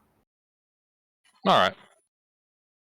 I mean, you search all the places that you can think of where you would be able to hide a tracker like that, and you don't find anything. But you're not confident either. Oh, and just to be clear, like the way these dice are set up, I can do that 2 separate thing, right? What do you mean? You mean you can roll the? Well, You yeah, have I a- rolled without the purples and then rolled the purples, or should I have like re-rolled the whole thing? No, it doesn't matter. You just count them against each other. You rolled 1 success, and then you rolled 2 failures, so you're net 1 failure. Okay. Assuming the threats and advantage cancel each other out too, so we'd still have 3 advantages and 1 failure. Yeah, but I'm not gonna worry about that for this roll. Yeah. Yeah, for that kind of role, it doesn't matter. Yeah. So does he stand there looking puzzled? So could I Uh, offer to take a look over it since he did, and I'll look as well. Well, no, because you helped, so you took a look over it as well. Mm-hmm. Oh, okay. All right. Then Actually, yeah. no, you I did will- help, so you should roll a boost die. Oh yeah, you didn't. Yeah, you didn't roll Yeah. the boost die. Roll your boost Wait, die. wait, wait. I thought unskilled assistance gave a green. No, unskilled assistance gives a blue. Did you upgrade your check? Oh, okay. Okay, so you would only have... Oh, I see what you did. Okay. Yeah, roll- I thought. Yeah, I have 3 yellows. I thought he was giving me a green, so I. Okay. It doesn't matter. So, yeah, that's your roll. You're not able to find anything.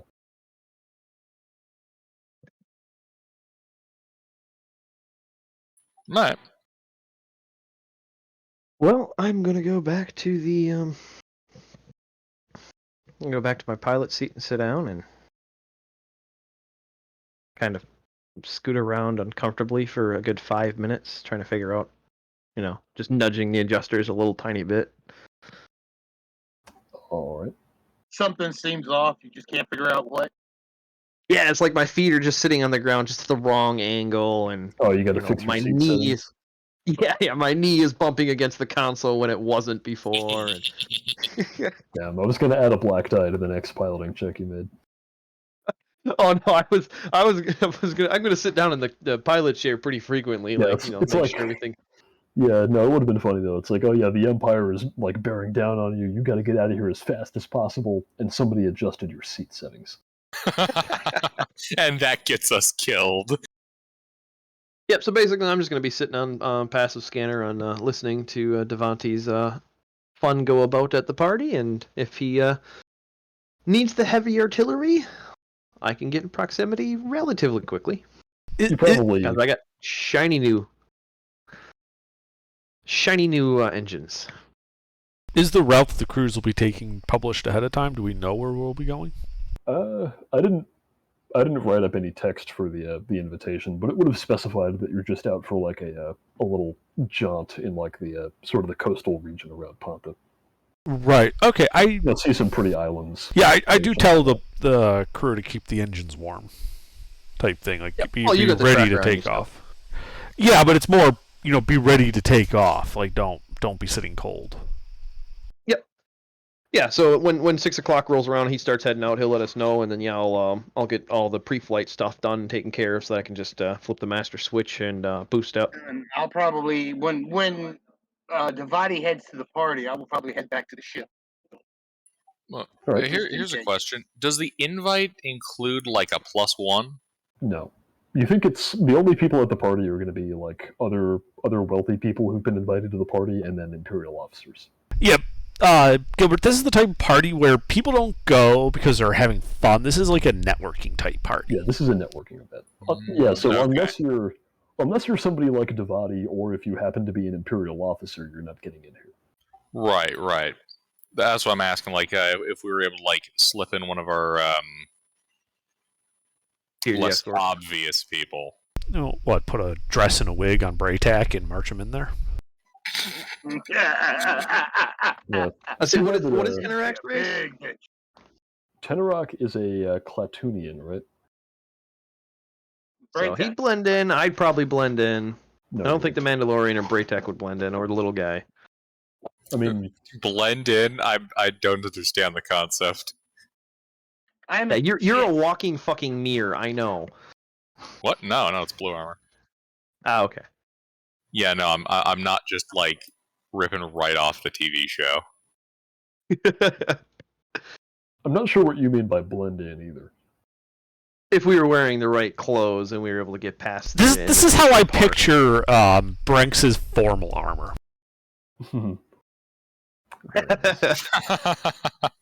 But anyway, so yeah, let's roll into the party. Get this the show on the road. Yeah, it's a real shame that none of you are like Imperial officers or anything, no. or that none of you happen to look like Imperial officers.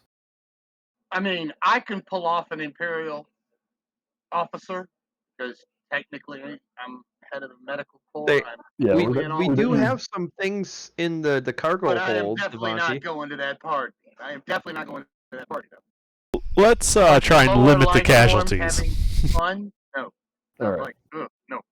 I'm just happy No, that one right? of you remembered that you had those. Now I'm satisfied. Yeah, no, it's. I knew we had them, but it's much more. I want everyone in armor so that if the shit hits the fan, I can call them in and they drop in, and bad things happen to all these people in party dress.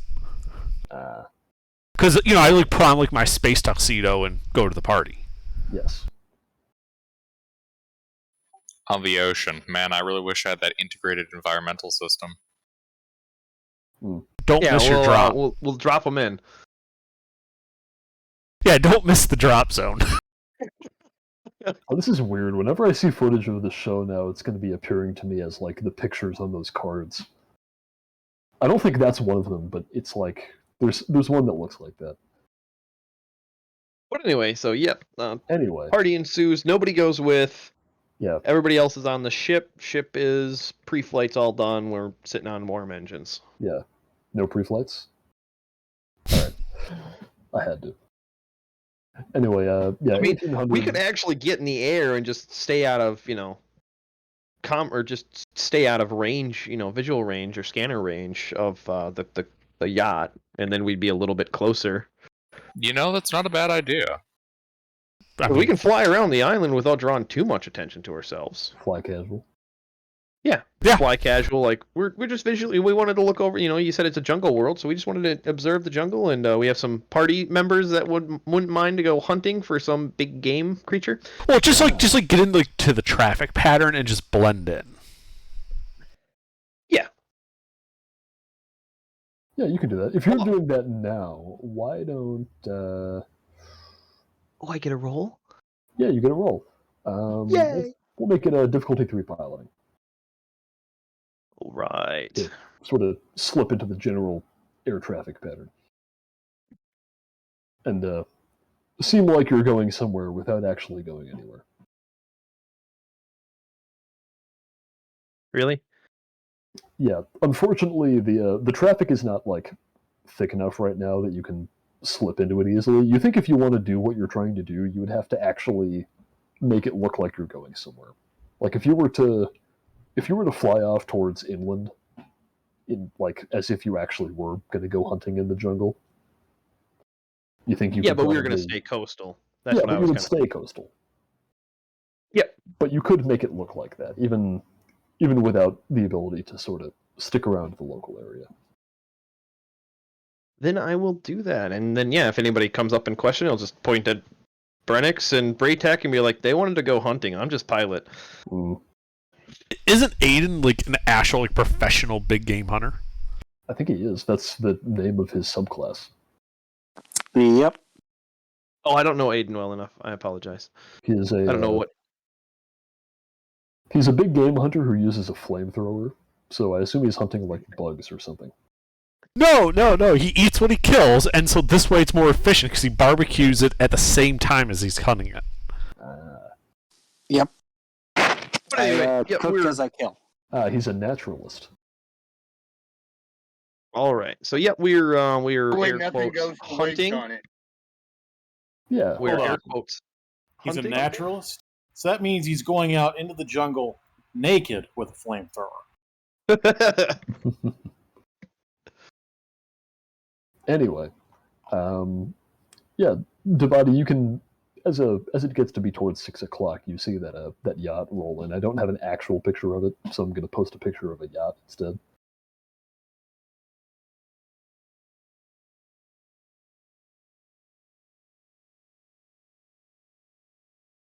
Like, imagine this, but with that sort of, like, Naboo chrome sheen, and then make it spacey. Right. So it's blingy, is what you're saying. Yeah, well, it's blingy, and it floats in the air instead of on the water. Uh huh. Yeah, so you see that, like, out your hotel window, you can see that pull into a little private dock behind the hotel down by the water. Okay. Yeah. I go to the party. Yeah, you go to the party. You're able to show your invitation to. Believe it or not, there are actually like stormtroopers acting as security for this party. They're very clearly for show. They're in like their armor is all polished. Right, right. One of them reads your invitation and he wades you through. Mhm. And he says, "Move along." Naturally. Move along. And as people begin to trickle in, and there's some soft music playing, hors d'oeuvres being served, all of that, and people start showing up, and eventually the vessel would get underway. I'm guessing you're well, what are you doing? Schmoozing. Schmoozing. All right. Yeah, there's well, who are you schmoozing with? There's Imperial officers here. There's other. So I'm a wealthy merchant, or at least it's the cover that I'm playing here. That's your cover story. So, and also I'm gonna- your backstory, sort of. Yeah, like it's a cover story in the sense of that's why I have the invitation. I'm also actually a merchant. I'm just not that wealthy yet. Yes. So I'm gonna go and schmooze with the other merchants first to kind of build up that cachet that I am actually one of them before moving over to the officers. See, they see me schmoozing with the merchants and they realize, I'm one of those guys.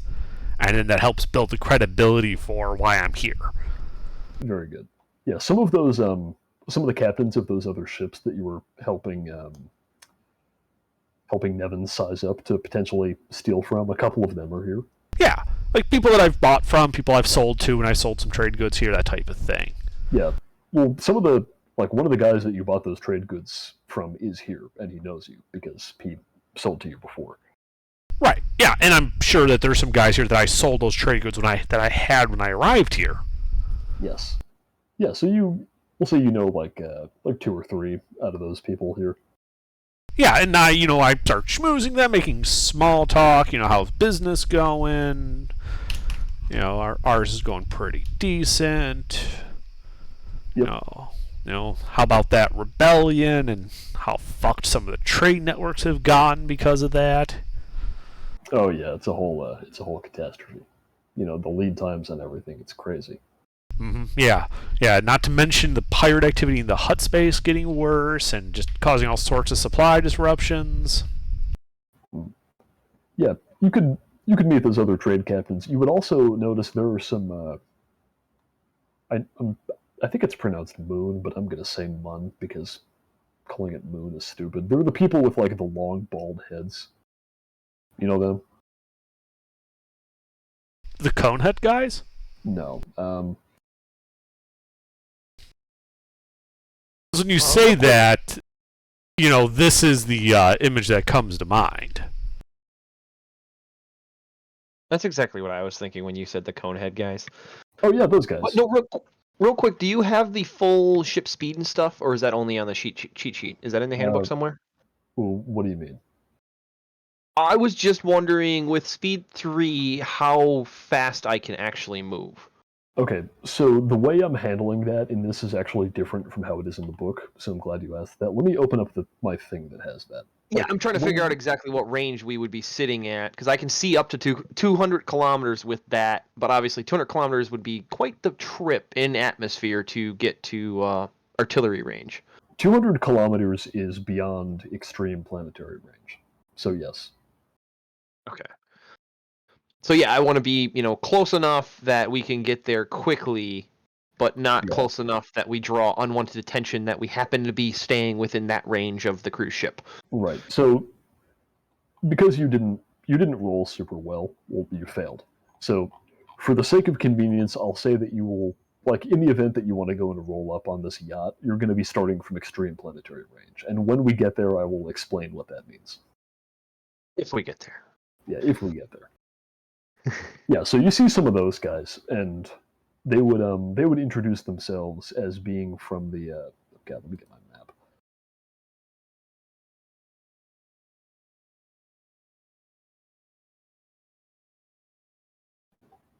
Man, it's one of these. Oh yeah, they're from Munnelinst, which is their homeworld, located in territory which is presently occupied by the Pentastar alignment. They're from the Banking clan. Oh, okay. They're from What? Well, they're from one of the. So the banking clans are a. Yeah, what's the name of the planet they're from? I missed They're that. from Murlinst, which is a planet in the sort of northwestern part of the galaxy, which is presently occupied by the Pentastar alignment that you've heard of.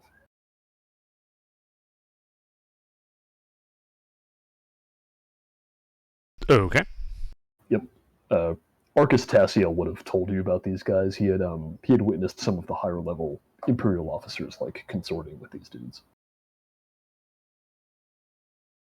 Yeah, okay, yeah. I just, I transitioned then from schmoozing with the other merchants, and I just kind of gracefully make my way to these guys and start schmoozing the bankers. Yeah. They're, well, I mean, they're bankers, so you would definitely get along well with them just based on, like, matters of taste and talk of trade and all that. Mm-hmm. Since they're very involved in that world as well, if not directly. They sell insurance to people like you. Right. Yeah, and after a good deal of the schmoozing has been done, eventually you would be approached by a man in a gray Imperial officer's uniform. Okay. Stay my charming party self and start schmoozing with him. Yeah, he would walk right up to you and he says, "Ah, you must be Davadi. I don't believe we've been introduced. I'm Commander Soren Brandt of the Sparana Planetary Defense Force." Oh, I've heard so much about you. I'm, Captain Davadi of the Peaceful Intentions. Glad to finally put a face to the name. Tell me, Davadi, what brings you to Sparana? Business. We ply the stars, making our way, trying to, stay ahead of things as it were. With difficulties going on, it's been somewhat trying, but fortunately, we've been able to scratch out our existence. Ah, yes. I only asked because I had heard through my support network that you had some business with me that you wanted to discuss. Oh yes. Yeah. You see, bit of bad business, I'm afraid, is there was one delivery we were making that got, well, let's just say it had a hut-shaped interrupt. You'll have to tell me more. I have a minute right now. Would you like to go somewhere a little bit more private?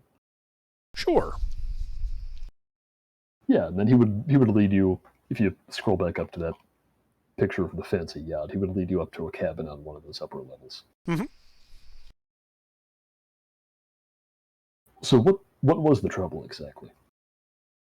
A pirate decided to intercept our ship on orders of the Hutts. They shot our ship to pieces. We were barely able to get out with our lives. We escaped down to the planet. The cargo you asked us to carry was unfortunately lost. Unfortunately, the large medical supplies and the carbonized human, it was a human, right? It was a human. Yeah, the carbonized human were lost in the wreck. But, unfortunately that type of thing doesn't fit in escape pods. But before we left our ship, we were able to download the data that was stored in the computers of that carbonized man. Well, that is interesting. So that's what was so important about that guy. We presume so. We can't make heads or tails of it. We figured that, however, you should be informed as the originator of the shipment that, it was lost. You came all this way just to inform me that it was lost in person. It seemed important given the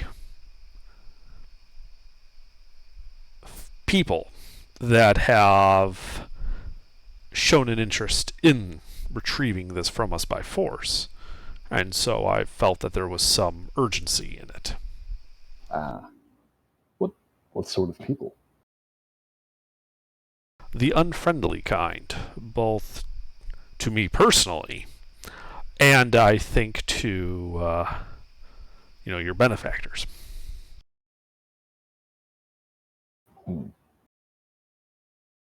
Well, I suppose that is concerning. Well, Devati, the reason I wanted to talk with you in private is because I'd assumed we might be able to come to some kind of further arrangement here. I am a businessman. What are you proposing? Well, if you really did come all this way just to let me know, that is awfully nice of you.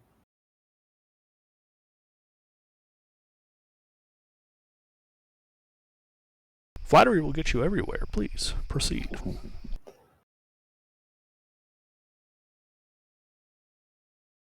Well, it's just that I can't help but wonder if your interest in this goes any deeper. You mentioned that data. Oh, yes, I'm curious about the data, and especially if there's credits to be made and people to be helped, I'm more than willing to do what's necessary. Well, there are always credits to be made. Yes, hence the second part.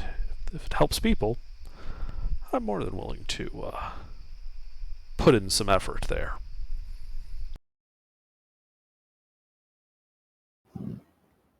Yeah, well, I'm afraid the only thing that's really helped so far is myself. But if it is of interest to you, I might be able to.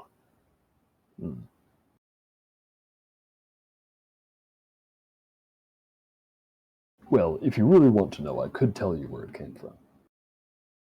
I'm all ears. Well, the package originally was in the possession of a rebel agent who I uncovered. Her name was Kel Zeora. She offered me a fairly large sum of money to help her sneak it off of an Imperial transport and have it relayed to her contacts on Nar Shaddaa. Of course, I turned her over to my superiors immediately. Naturally. But you say there was a data packet embedded in it? Yes. So the rebel agent that you uncovered, that was the carbonized person? Oh, no. The carbonized person was the cargo she was attempting to sneak out. I couldn't get her to tell me what was so important about it, though it seems he was only a messenger. A very grim messenger at that, yes. But yes, there was data stored inside the carbonized pod. And you say people are after this data? I presume so. No one's really like.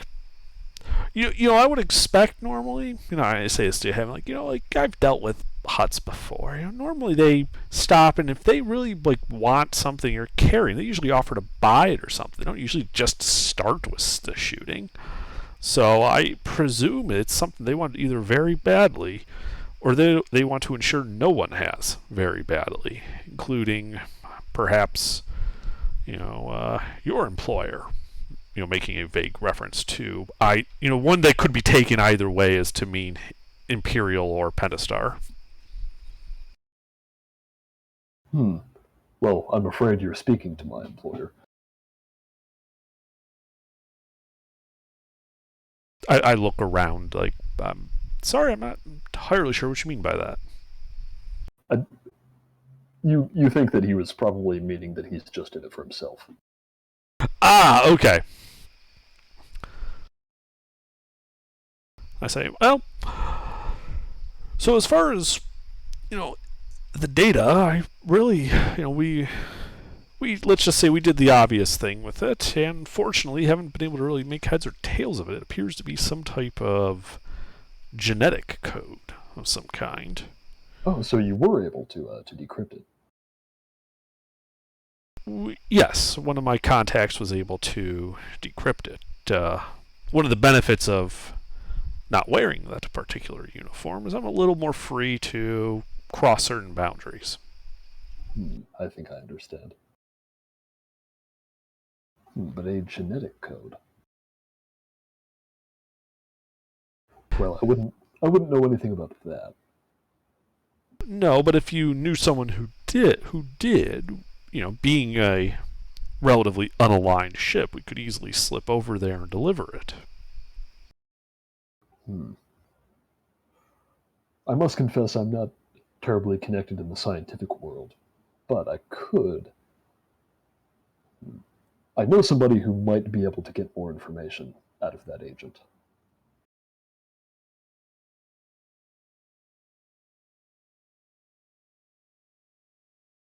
If that sort of thing would interest you.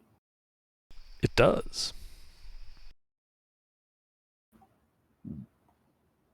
Rovan Tarl is his name. He's an associate of mine in Imperial Intelligence. He's currently stationed on Telos 4. He's the first person I would ask about this sort of thing, since he would be in a position to potentially have a prisoner pulled for questioning. Though I should warn you, he's a good deal more patriotic than either of us. He'll only help you if he believes it's good for the Empire. Oh, that shouldn't be a problem. I can be quite convincing about that when necessary. Hey, we all benefit under the Empire, don't we? Of course we do. So if it's good for you... If it's good for the Empire, it's good for me. And therefore... I just trail off.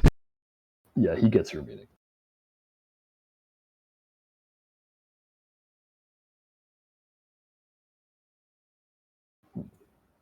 Well, splendid. And after that, he would describe the location of an Imperial installation on, or rather, he would tell you how to find an Imperial installation in the capital city on Telos, if you wanted to go and track that guy down. Ah, well, thank you very much, Commander. That is a very useful lead, and should anything of, interest to the benefit of the Empire, I'll be sure to share it with you. It's no trouble. I'd like to make useful friends. As do I. And I'll ensure that my friends don't have any more trouble with the rough sort while they remain under my protection.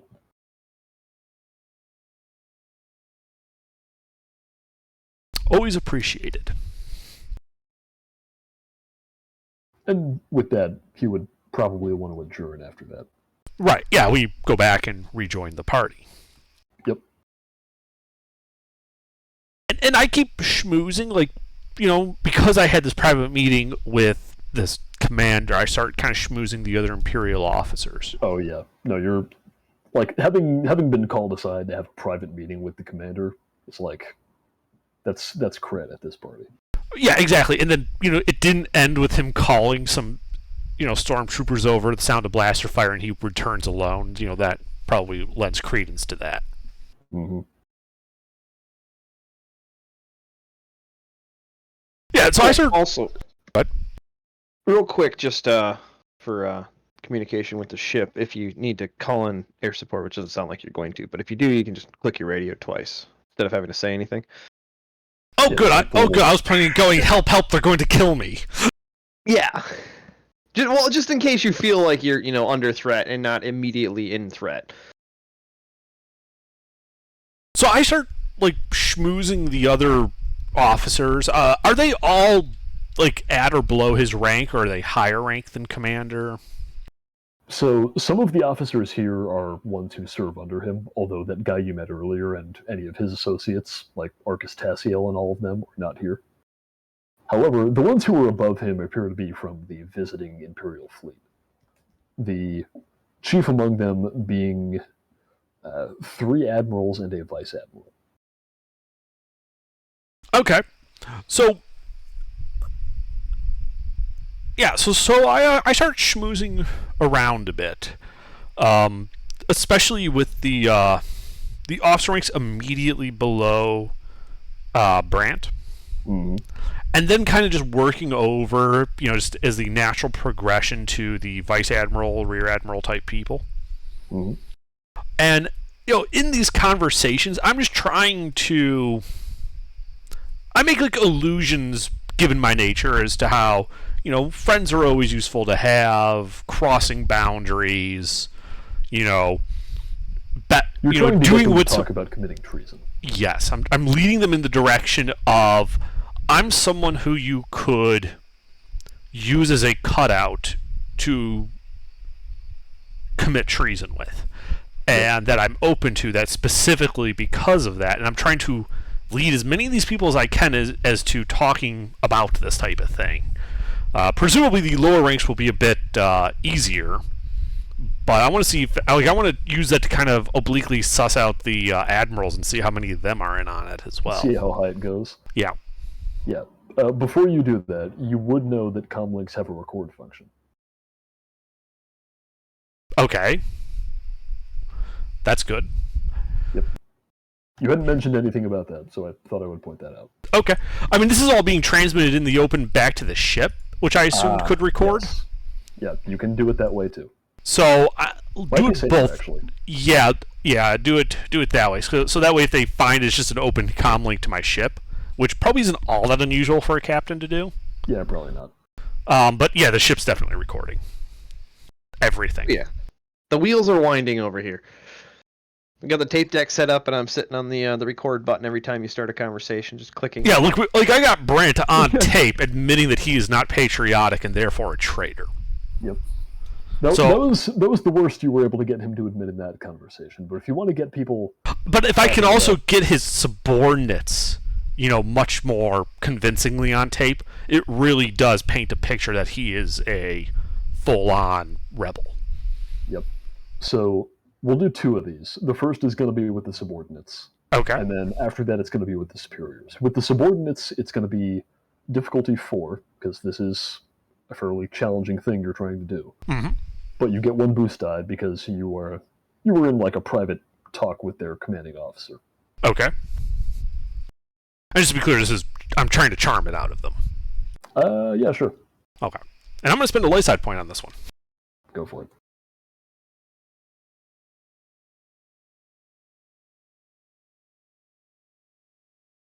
Difficulty 4? Difficulty 4.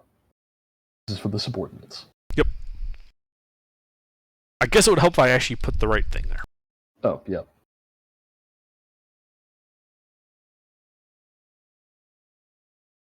Fistful of dice. Oh, yeah. Yeah, so it's not the kind of thing where any of them say outright, like, oh yeah, we're going to go over to Artis Kane. But you're able to get them to let slip enough things that put together it could incriminate any of them. Right. Okay. Like at one point they mentioned having talked to people in the in territory that's currently controlled by the Pentastar alignment. They don't say Pentastar alignment. Right, but they mentioned something like Uba or something like that. Yeah, they say some planet over there, and then at other points they criticize the way Asarid is running the Empire, and point out that she was never officially made the Emperor's successor, and she's only taken power by controlling her pawn, who's supposed to be running everything. And political stuff like that could get you demoted or worse. Right. But painting that picture of, Brandt and his entire command are just compromised. Yes, this is reflecting very poorly on Brandt. And now for the superiors. Mm-hmm. This is going to be difficulty 5, and for these guys, you do not get the blue die. Okay. I am still going to use a light side point, though. Yep. However,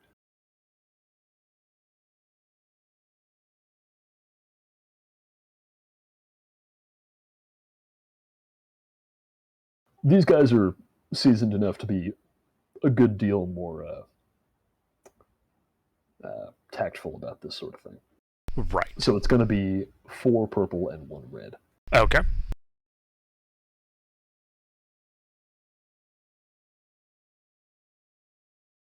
Yeah, so it's sort of the same deal with these guys. They're being very Oblique about it. yeah, they're being very oblique about it. Mhm. But it's the same thing. You get one of them to mention something tying their interests to that region. They talked to this politician or that guy from the banking clan, and you're able to sort of steer the conversation, starting from a point of like maybe military mismanagement, and you're able to get them to sort of complain about the kinds of things they would naturally want to complain about, and then tie that back to a Sard, and it's all just painting a very bad picture of them. Right. And in each of these conversations, I'm acting as you would expect a schmoozy, morally ambiguous businessman to act, and that, I'm acting like, if they need someone who can go across official lines, I'm the kind of person they could call on to do so. Yes, and they're receptive enough to that you think that would also count against them. Like if we're pretending that this is all going to be played in like some court at some point. This isn't going to be played in a courtroom. I'm not trying to get court level intelligence. I know. This is the type of things that these guys get nabbed one day with a black hood over their head, and when the security forces then start laying all this out, and they get told they got an option. They can start working for Imperial Intelligence as a double agent, or they can have a unfortunate accident with a burst, plasma coolant that just happened to evaporate half their body. Shoddy workmanship. Yeah, you think like a military tribunal would be able to end the careers of like anybody here with the information you've gathered. Right, which is usually enough leverage for a spy to turn these guys into double agents, or just execute them if they really wanted to. This is the Empire we're talking about. Depends on what their intelligence network looks like in Pennistar. If they don't have a good one, turning these guys into double agents might be what they want to do just to get more intel. I don't know. My character doesn't really care about that. He cares more about making these contacts and making friends on both sides, which he's doing. And you are able to do that. You were already able to make friends in the in the Pentastar alignment as well, just among those merchants and those bankers that you met, especially. Right, yeah, because obviously these guys are going to be burned, so can't really rely on them. But the merchants and the bankers definitely. Yeah, you think you've done pretty well. So unless there's anything else you want to accomplish at this party, it is just sort of like a work formal type situation. There's no main event that you're sitting around for. It's all just talk. Yeah, no, I just we all drink we all lightly drink our light drinks, and there's champagne. That's what I mean. Is we're not like boozing it up, but we each have a drink, that type of thing. And I just do the part of being here as a party member, just schmoozing around, making contacts with everybody. Not really after I kind of work my way through that, having worked through the room as you do in these type of things, I start just kind of meandering about, never really monopolizing anybody. I don't want to appear like I'm sticking on somebody particular. Yeah, no, you've rolled well enough to be more than subtle in what you're doing. Then yeah, so unless there's anything else you're doing, the little excursion would eventually come to an end, and you would be able to get back off. Which I do. Yep. And then I call for a pickup from the ship. Yeah, you can do that. I think your reservation is ending at this point anyway. So this is like the last night I have at the hotel, or this would be the last night if you're going to stay at the hotel one more night, and then you'd be out in the morning. Yeah, that's what I think we're going to do then. All right. And assuming you're not doing anything else that evening, then for the next morning you would have to pay for docking, and everyone who is on the ship should subtract a supply for themselves. I got it. I'm just keeping track of the supplies on the ship, so. Yep. Then, I'm not doing the inventory of the ship. That's all. No, that's him. Yep. And then in the morning you would get a call.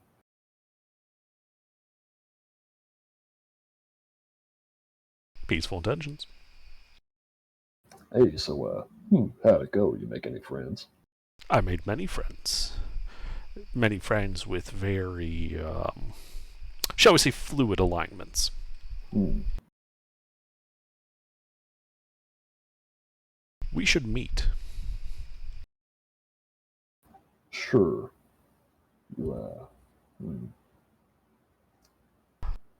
I'd offer that same place as before, but I don't know how safe it is. Why don't you just come to our ship? I don't want to draw suspicion. Our ship's pretty banged up. If a maintenance crew is to show up to ensure, just to do routine inspection work, I'm sure that wouldn't raise too many eyebrows. As we were just getting quotes for repair. That could work. All right. I'll be over later this morning. Happy trails. All right, and then assuming you're waiting around the little dock that you're using there. Mm-hmm. Yeah, I'll board ship, let everybody know Then- that they're coming, and the cover and all that. Yeah, so that Braytak and Branks don't just shoot him when he shows up. Wait, who's showing up? The spies. The Imperial officer, Arcus Tyrell, who you went out to that island the other day to meet, Right, okay. is coming by. Want to make sure I have that straight. Yep. Yeah, and eventually he does come by. He's got like two of his attaches who you would recognize along with him. And also some mechanics. I forgot when we got back to the ship yesterday or whatever. Branks, do you want to take this other homing beacon so you could possibly use it in combat, etc.?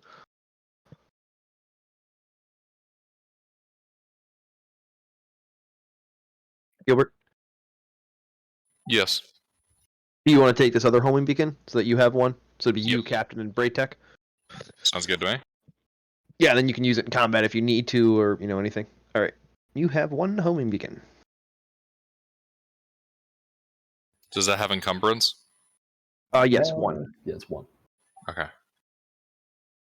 Yep, so these guys come by, and he's really playing it up like he's taking a look at the ship, which definitely does have like some scoring on it. Right, so which makes a convenient reason to call people over, because we're getting quotes for repairs. Yep. Yeah, and as these mechanics are looking over it, Lieutenant Tassiel would come over. He would say, "So I take it all went well?" It did. Why don't you come up into the captain's quarters? I can play you the recording I made. I think you'll find it very interesting. Certainly.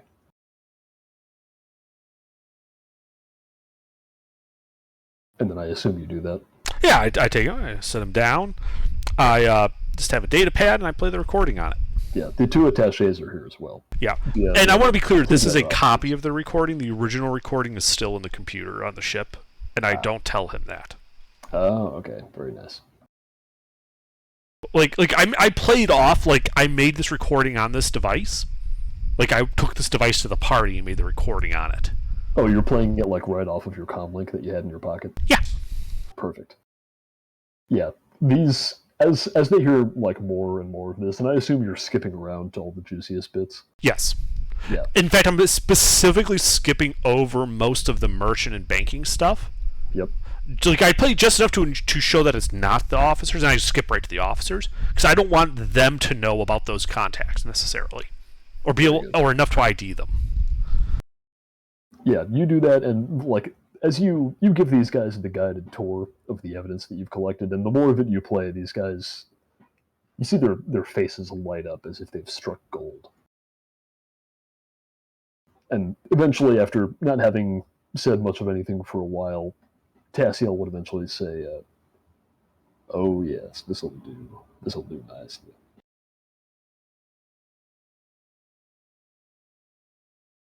Then he offers you his hand. He says, "You may not know it just yet, but you've done the Empire a great service." I shake his hand. I say, "I'm always happy to help." Well, as I've said before, if you need anything at all, you let me know. Well, I must admit, curious about the genetic information, I wasn't lying when I said that. What information do you have on Robin Terrell on Tyros 4? Did you play him that part of the recording? Yes, because it was part of that private conversation I had with the commander that heavily incriminated him. Ah, yes.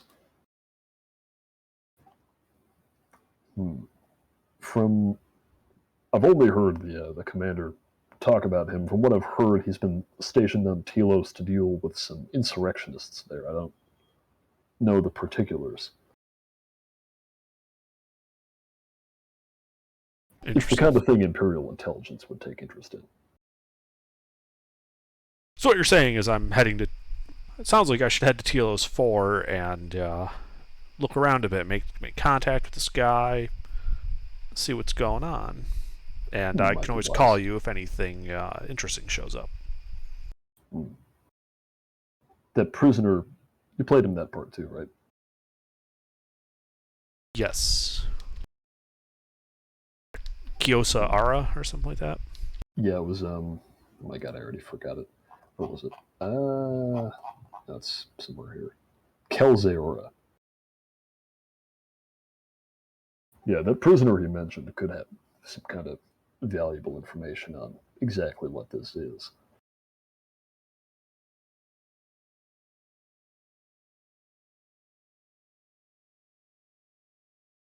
Alrighty.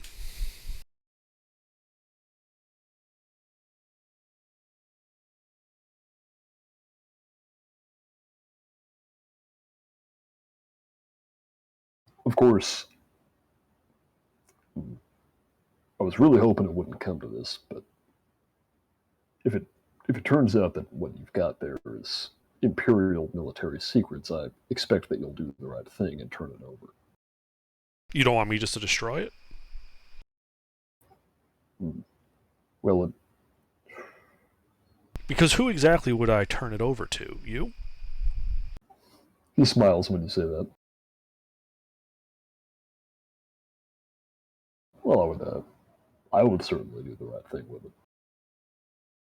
That's not what I meant, obviously. I meant in terms of, there isn't just a Dropbox I can put this in, so... Well, I'll tell you what, if there's anybody you can trust to give that over to, it's probably an agent of Imperial intelligence.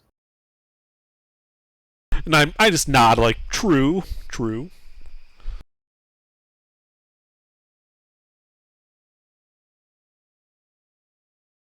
I will point out that genetic code has also been through a...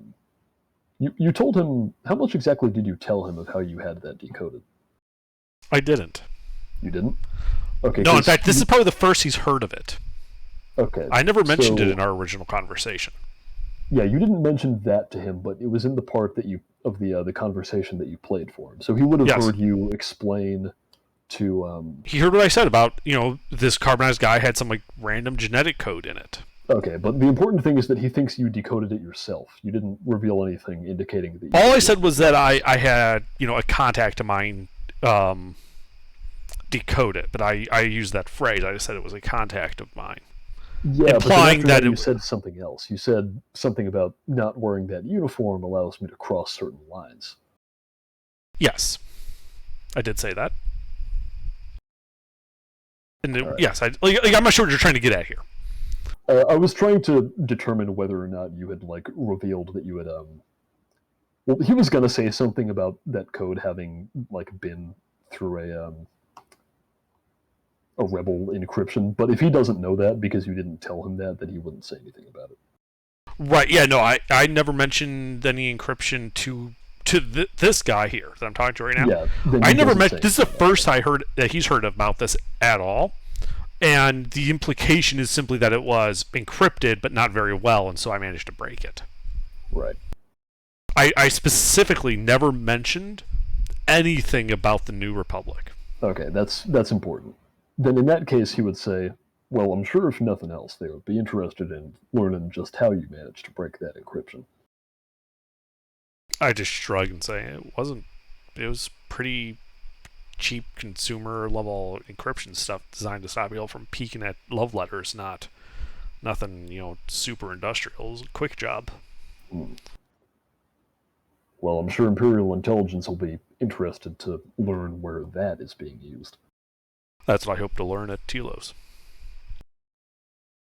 All right. Well, you'll get back to me if there are any developments. Of course. And I wouldn't mind being kept in the loop with Commander Brandt and company, just in case, especially, I should say, not just in case, but especially if any of them manage to slip your net. I'd prefer to know if someone's coming for me before, they show up and try to kill me. A little bit of warning would be appreciated.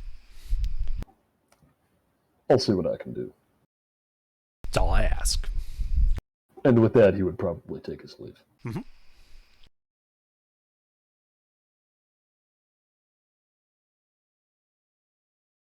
All right, and he's off your ship. They're not expecting you to pay for the repairs that they made. That was a gift. Oh, they actually did repair work. They repaired your engine the other day. They didn't do anything while you were here. That's what I thought. Yeah, I thought today was just for show. No, that was just for show. Well, you said that they were coming by to quote some repair work for the hull. To quote some repair work, except they wouldn't actually give you a price because they're not charging you for it. Right, because they're not actually mechanics. No, two of them actually were mechanics. Okay, fair enough. Yeah.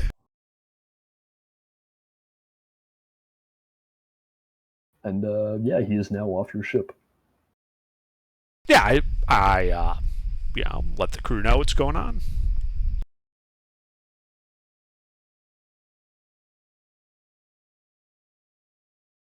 How we, probably just threw a spanner in the Pentastar alignment works, or not. I mean, we don't actually know that guy. Nature of the game. You don't actually know that the guy you're talking to is actually a spy for the people he says he's spying for. You've definitely done something. I've done something. I've stirred the pot. Yeah. Now, for all I know, he's actually an agent of, Zinja's Empire or something. Yeah, well, Zinja's not independent of the Empire, although people have their suspicions about him. The best way that I could describe how Zinj relates to the rest of the Empire is like Caesar before he was recalled. Where he's drawn a bunch of people together who appear to be more loyal to him than they are to the Empire, but he hasn't actually declared anything. He's still just doing his job. So I want to know, did the agent actually take a copy of the recording, or did he just listen and then leave? I assume you provided him with one. I would provide him the edited copy where it's just the Imperial officers. Okay, so is that what you were playing from the comlink? Yes. And then did you give him the comlink? Or did you hook it up to a datapad? Whichever he preferred, I didn't care. Probably hook it up to a datapad then. Okay, yeah. Basically, you edited your voice out of it all? I edited my voice out, I edited the merchants and the bankers out. It was just the Imperial officers. Yeah. As in to imply that it looked like it was not human intelligence, but signals intelligence type work. It was remote spying on them. Yeah, I mean, you think he probably would have been understanding if you didn't want to provide him with any audio that would incriminate you. Which was a lot of it, yeah. Yeah. Yeah, gotta protect myself. Exactly. But I definitely gave him all the officers and stuff like that. I just made it so I protected myself and I protected the contacts I made with the bankers and the merchants. Yep.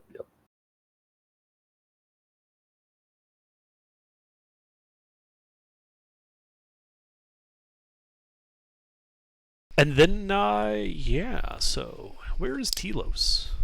So if you open up your map, if you go to that big yellow splotch that is Zinja's Empire, okay, where it says 5 on that red line, Telos is right to the left of it.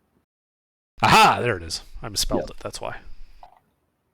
And then the place that you had been offered that work on Ord Mantell is to the it's not actually south, but to the south of there. Next to the big purple blob.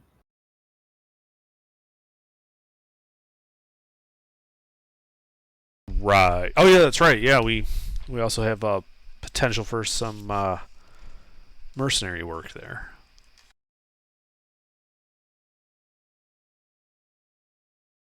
Well, what do you guys think? Where do you want to head?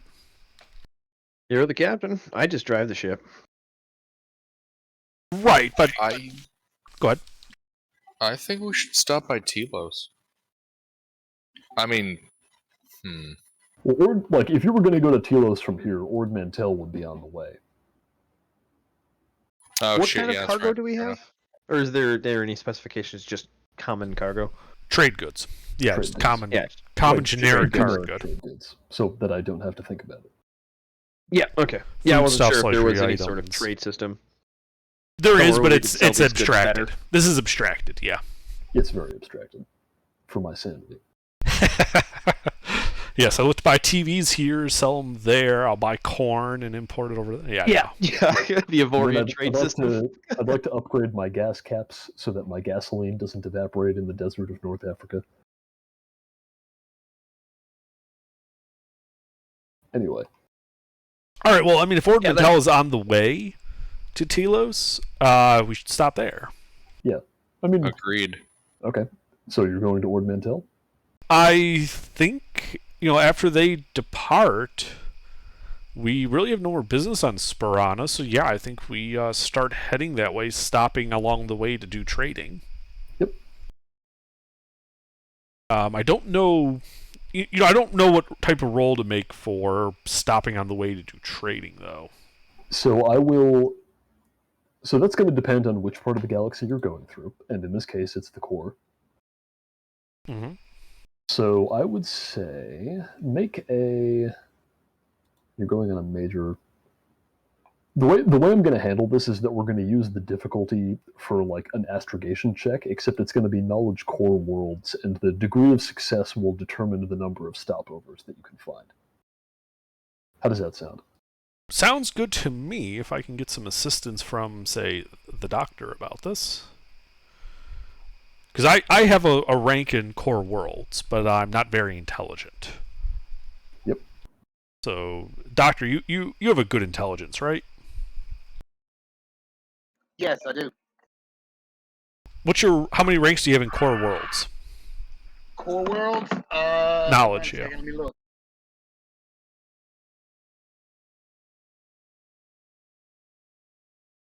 I only have one rank in core worlds, so I have a yellow and 3 greens. Okay, so really me offering skill system wouldn't help because I would just be offering you one rank in it as well. You could offer him unskilled assistance. Yeah, but I can use that to offer him unskilled assistance. So yeah, mister, if you don't mind making a core world check with the boost from me. Yep. So Tenorok should make a difficulty 2 core worlds check with 1 boost. Do I use the light side point? Sure.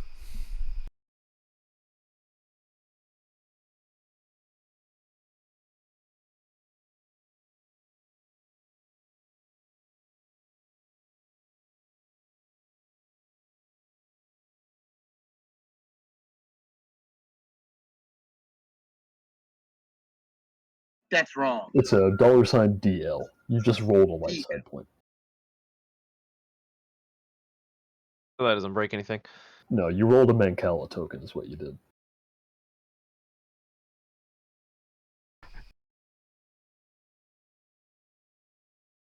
Alright, and then that turns a green to a yellow.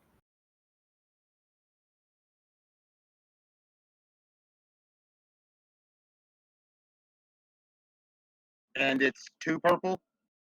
It is 2 purple.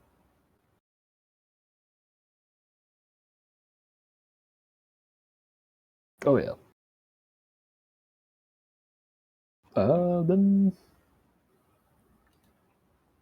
Yeah, so that would mean... 5 stops. Yeah, five stops. So that would be... Yeah, including Ord Mantell and Sparana. So it would be... Is that good? That is good. That's very good.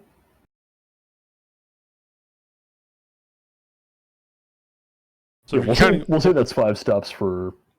Actually, no, you did really well. So yeah, it's 5 stops. okay. So I know the profit margin varies based on the like civilization differential. Mm-hmm. So what are the 5 stops differentials? So we can start doing these in bulk.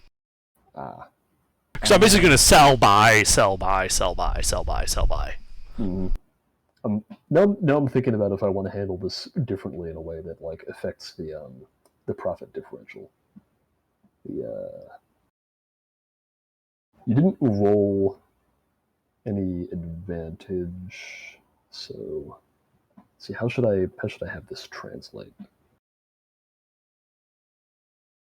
Because I think you said Sperana was a 0. Toronto's a +0. Right, it's a 0 world, and we're heading towards the core, so I would think that it might be like, 0, 1, 2, 1, 0 as we're like going through the core and past it to Ord Mantell. Yeah, we'll do that for now. Basically means that there's a differential of 1 at each stop, just to keep it simple. Yeah, I'll come up with a better system for handling this in the future, but that's what we'll do for now. Okay, so each stop there's a differential of 1. Yeah. So let's see, I've got 5,000 credits that I bought, and then there's a negotiation check to sell to get up to 50% on that. Now, on that 50% maximum, does that... excuse me, is that before or after Wheel and Deal applies? Like, can Wheel and Deal take me to like a 70 or 80% margin? So I believe what I said is that Wheel and Deal gets applied last, and it gets applied separately. So that, what exactly does Wheel and Deal do? It's just like when selling goods legally, gain 10% more credits per rank of Wheel and Deal. So that 10% is applied to your final profit margin. Okay, so whatever credits I would get after selling this, just multiply that by 1.2. Just Got it. multiply it by, yeah. All right, I can do that. So negotiation check. Yeah, actually, before you do that, let me think if there's an easy way to handle this with like one roll, just so we can keep this brief. Because I don't want you to roll that like 5 times. Why not? It wouldn't be. It's not. We have a dice bot. It's not that hard. Yeah, actually, you know what? Yeah, go for it. No. So you don't have to sit there and count the dice faces, so it does it for you. And they're all difficulty 2, right? So let's see. They're all core worlds and stuff. Yeah, it's all core worlds, and you're selling trade goods, so it will be. It'll be difficulty. You're just going up and down by 1 each time, so you'll need to alternate between difficulty 2 and difficulty 1. Okay. Do you want me to start at 1 or 2 then? Start at you're starting from a 0 world, so start at 1 and then go to 2. Okay. Okay. I'm just gonna roll them all first, and then we'll do. Just do it. So that was the first stop. This is the second stop.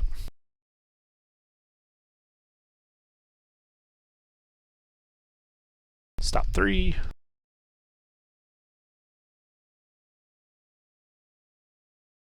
Hey, I won. Stop 4. Yeah, I think in the future I'm going to change the way this works, just so that you don't have to roll so many times. Then stop 5, which should be the Ord Mantell. Yep. All right, so that would be.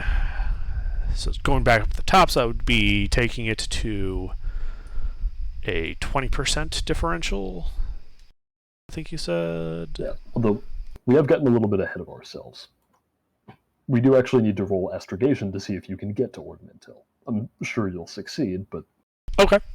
Yeah, one of you needs to roll an astrogation check with difficulty 2.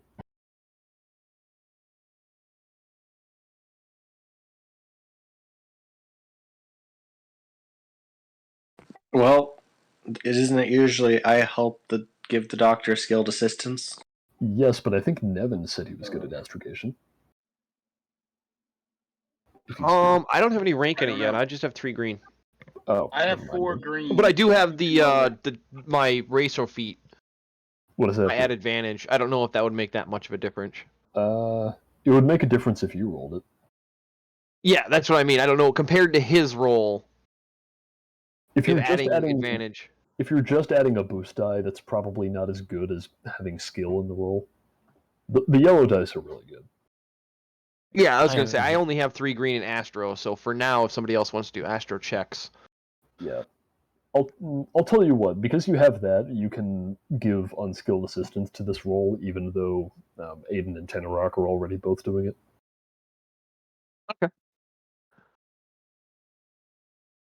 whoever's rolling, you have my help pushing buttons.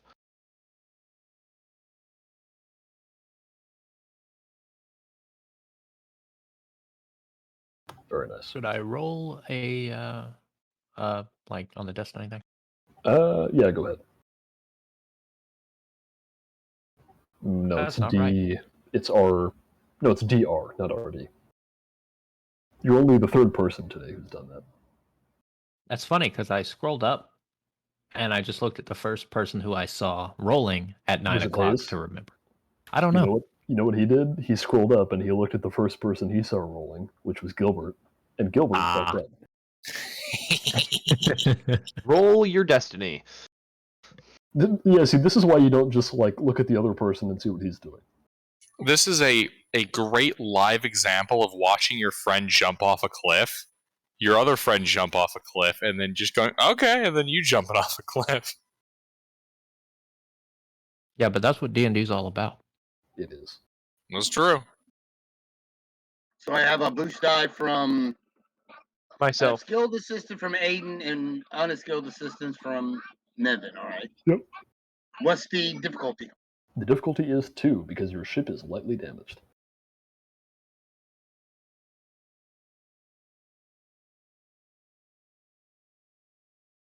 Oh yeah.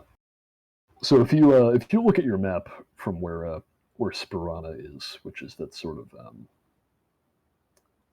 it's around where the like the red and the yellow and the green line cross.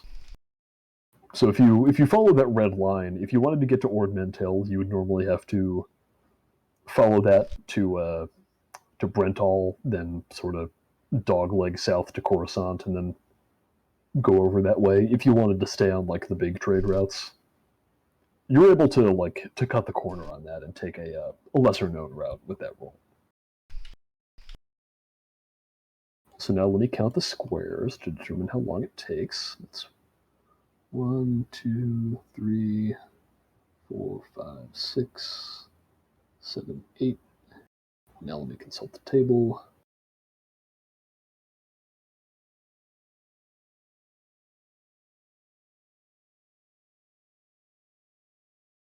What are we doing?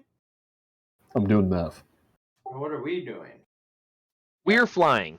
You are We're going flying to another Ord planet. Mantell, and it's going to take you 8 days to get there. Well, that's because we got 5 stops. Yes. Additionally, because of those 5 stops, each one of those is going to cost you 25 credits. Yeah, I'm still think we can doing the manage. math on because also the buying and I'm using the same rules for the buying stuff in terms of fitting stuff in the cargo bay because there's a Yeah. limit on that we hit pretty quickly. Does my hidden stuff give him any more space? No, No, just make that- some of the space we have hidden. It just lets you hide some of it. Okay, gained hidden storage. Okay, so it turns regular storage into hidden storage. Yes, you can hide some of your storage. Yeah, see, this is why I wanted to have you make fewer rolls, so that you wouldn't have to do so much math. It's fine. Gives me something I mean, to it's do just while they're doing the aggregation stuff.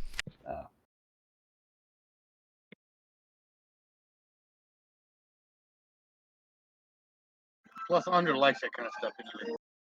Yeah, Under's weird. He likes math. Yeah, Under's playing EVE Online over there. Hey, leave me my spreadsheets alone. Hey, I've played EVE Online. I'm telling on myself.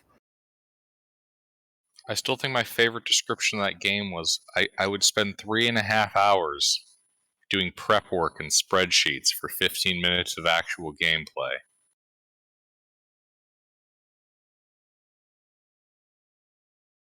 Under circa like 2004. Mm-hmm. I believe it. Yeah. True. Say that. All right, yeah. So I'll let you. Yeah, I'll let you handle the rest of the math there. Mm-hmm. I'm working on it.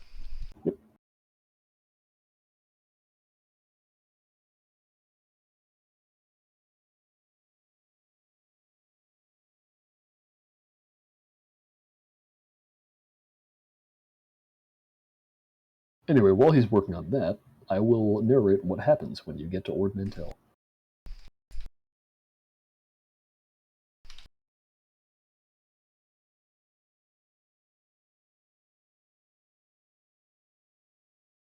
Firstly, by posting the little blurb that I wrote for the planet.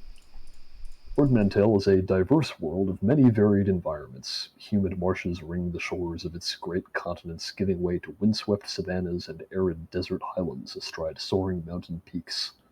Its capital, Worrellport, is often described as a tapestry of 100 smaller spaceports woven into one massive city.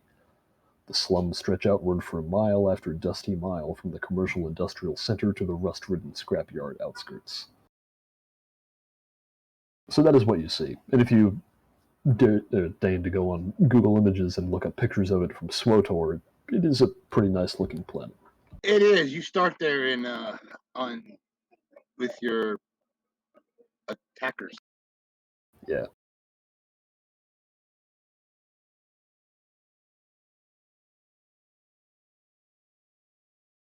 Anyway, while he's doing the math, you guys would have the comlink number of that guy you met on Druckenwell, who wanted to meet with you here.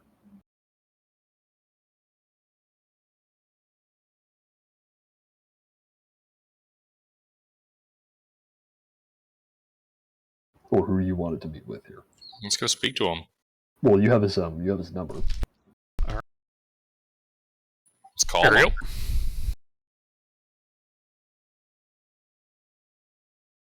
him. Let's say See, Andrew knew how to do it. Look at that. Look. So we currently have 29,678 credits. We have what? We have 29,678 credits. that's not bad. That's not bad. Mm-hmm. What's the first down payment? The first down payment. It's is 4K and it's due in like a week. Yeah. Well, it's due in 4 days. Okay. There is one thing that hasn't been accounted for though: food, supply, and fuel costs to get here. Yep. We'll get to that. So, Okay. well, did you subtract the? Oh yeah, that's the 125. Okay. 243 is what we started with. For food, it took you 8 days. So subtract 8 days. Okay. Let me do that. So it'd be... Okay, so we're arriving with empty stores. Yep. And then 8 days of fuel as well. Yeah, every day uses 2. No, wait. 4. It uses Yeah, 4. 4. Yeah, every day uses 4. If you would like to have bought fuel, you could have done that. I probably would have stopped midway just to buy like the cheapest Core World stuff. Yeah, that would have been. I mean, I don't know if you stopped at Coruscant, but any of those Core Worlds, you could have gotten it for the cheapest price. Okay, hold on.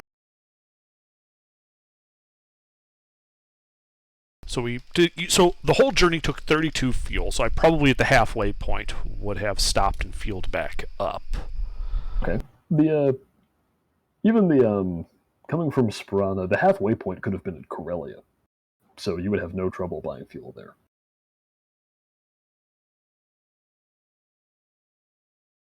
Which you could buy at 15 per fuel cell. Okay, and so that would have left. So that means that it would have only been how many days then worth of after that? So I know how much is the delta. We'll say that was 4 days, and then after that it was another 4 days. Okay.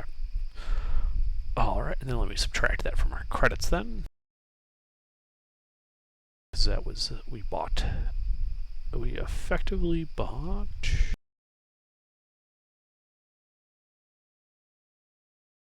How much money did you have before? We started with 243 when we left Sperana. And 5K Yeah. in the cargo bay, which we turned into 6600. I could put 4200 in the cargo bay, which we turned into 7500. And at that point, I rolled well enough to max out both modifiers, so it was just 7K in each trip that we were then turning into 1260. You're making 7K each trip? We're making 5600 net each trip when we max out all the modifiers. Right. Like that, the rightmost column is essentially the overflow in credits that we carried because we couldn't fit any more stuff in the cargo hold. The 7K is the limit of the ship. And then, the 1.5 is the profit margin to 10,500 times 1.2 for my 2 ranks of selling stuff at a higher price. Wait, so you're making like 10,500 on some of these journeys? The selling price is 10,500. Ah, yes, okay. And then yeah, that makes sense. Right, and then with my modifier, we actually get 12,600 for it. Right, yep. That's right. And then I buy 7,000 worth of stuff, shove it in the cargo hold. The rest gets carried as just credits to the next journey, which is that 5,600 overflow. That's essentially the true profit margin of our trips. Okay. So you made like 15, 11. Okay, yeah. And the whole journey we spent, we're still not, like, the ship is empty effectively when we get to in supplies, and about 2/3 or about 1/3 of the way through our fuel supply when we get to Ord Mantell. Yep. Which means we spent 270 credits in fuel to get here. Not bad. Not a bad take, 10%. Do we make some money? Oh, Yes, they we made some money. How much money? Well, that is after taking fuel into account, that's what we got when we land on Ord Mantell. 29,000 credits? What can I We say? had 5 stops. He had a good roll on the. He rolled Mister did a very good roll with the core worlds, and I then rolled well for the negotiations. He did really well. Are we The at a negotiations were short. place- Are we at a place to buy stuff? you can buy stuff here. It is a major world according to the map. It is. I would like to buy a second power sword. Hey, Why? I'm not recommending this, but I just want to just say this just so that it's on everyone's mind. How much did we pay up front for the ship we have? You paid up front of Paid like 10 grand. Yeah, so I just want to point out that we could, theoretically, and I would not do this to Pete, but we could buy another ship and double our cargo space. Just duct tape them together. Well, we could just upgrade to We'll a just have bigger a ship. fleet. We'll just have a convoy. We could upgrade our ship. That's true. Yeah, we could sell this ship, pay the loan in full, and then buy another ship. You know, if we're slightly going to do larger. all this trading, you should really just hit us with pirates. Really mean ones. We went through the core though, so it'd be yeah, that Oh, wouldn't yeah. happen there. Although No, that's I'm not sure like something Lotus will X happen. space. It's like 1.0 space. yeah. we went through Jitta. Anyway, I want to buy another power sword to make it fully upgraded because one of my upgrades broke. Also to have a backup. Okay, you can buy a power sword.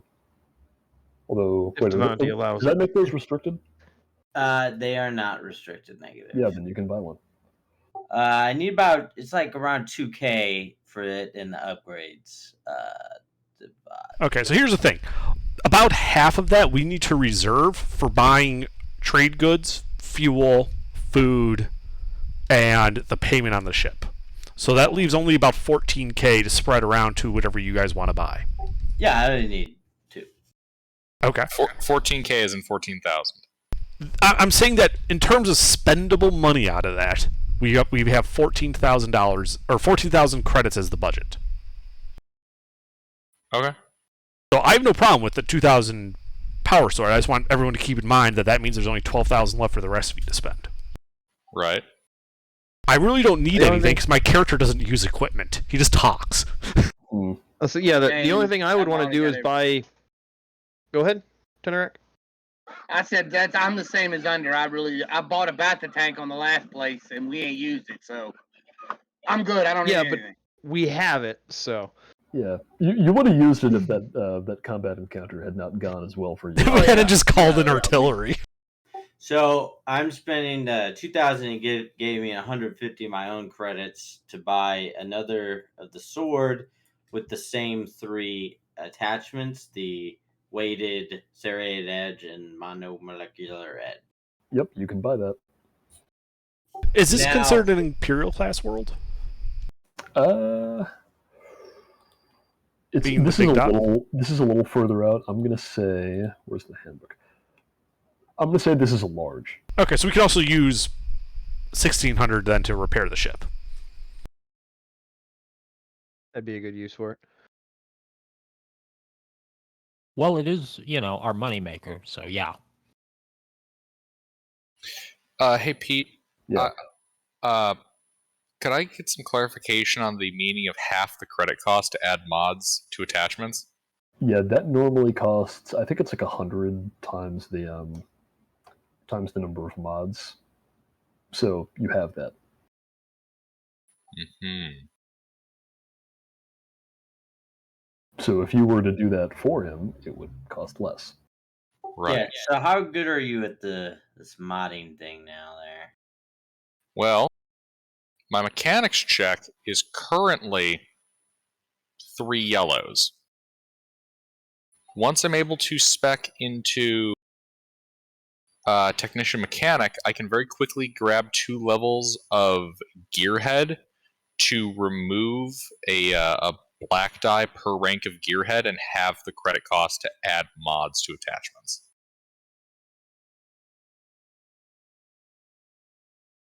I'm sorry. What? I'm saying very soon, like 3 sessions tops. Can I find someone that's a better mechanic than Gilbert to install these things? I got We could 3 probably ranks. find He's up. somebody who's Yeah, used or a he's- better mechanic than Gilbert. He does have 3 yellows, which is a little bit better than the caliber of service that I think I would let you just pay for. Unless you want to pay a lot. I know I made a funny thing out of him failing at mechanics checks, but he is actually pretty good. What's a lot? It would be proportional to the value of the weapon. Oh, yeah, actually, yeah, that reminds me. How much did you pay for that? It's the second most expensive two-handed melee at 1,500. Or sorry, 1,050 credits. Yeah, but I think if you recall, I said I was going to make that weapon more expensive. You didn't tell me this though. Yeah. So, if you where the hell did I write it down? Because I did write this down. Yes, I should have mentioned that earlier. I'm sorry about that. Where is it? Well, it sounds like the price went up after I bought it. I mean, you can have not bought it if you want to.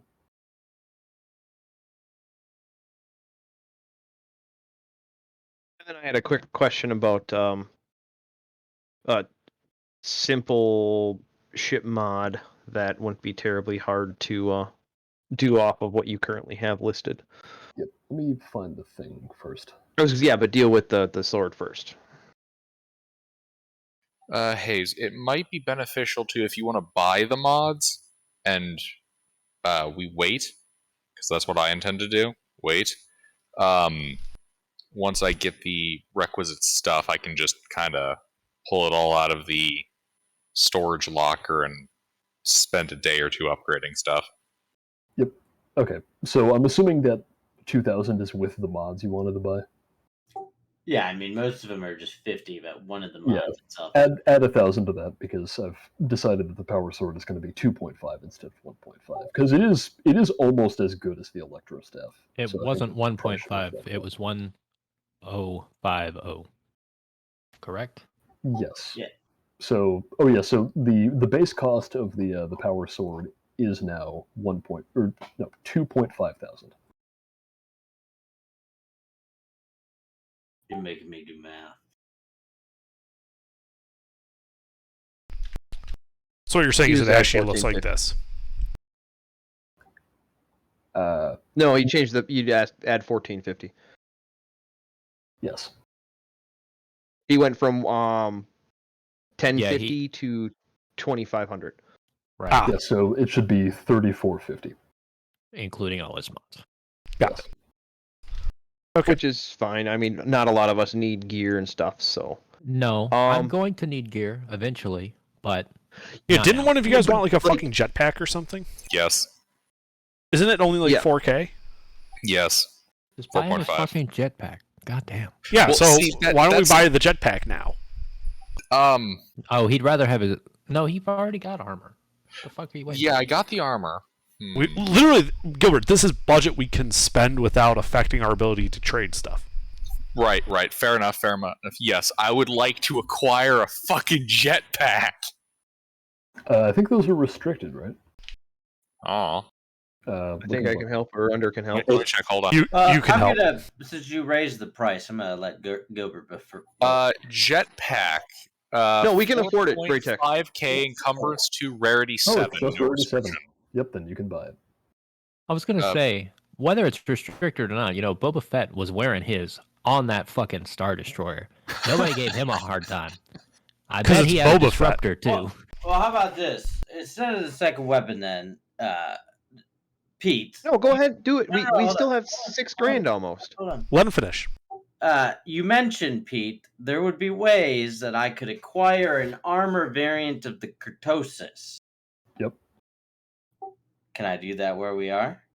Yeah, that's just an armor mod. Where did I write it down?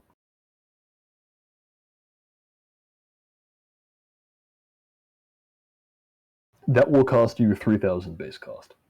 Oh my goodness. Yeah, All right. it's not cheap. We will scrap then the other sword for now. And Save that number though. Write that number down. That 3450. Hayes, you should write that down because I'm not saving these numbers here. This is Yeah, that would entirely be a a waste of our scratch. time. This is a scratch pad. Yeah, just save that 3450. So when you do want to do the sword later, you know the cost right up front. So you're buying a 3K armor mod, Braytech? yes, it is a very good armor. Okay. Well, if you're buying that, you don't have to roll for it. You can just pop it right in there. And what did we say it does again? It gives your armor the Cortosis property, and if you look on the cheat Very sheet on the nice. very last page, I think it will explain what that does.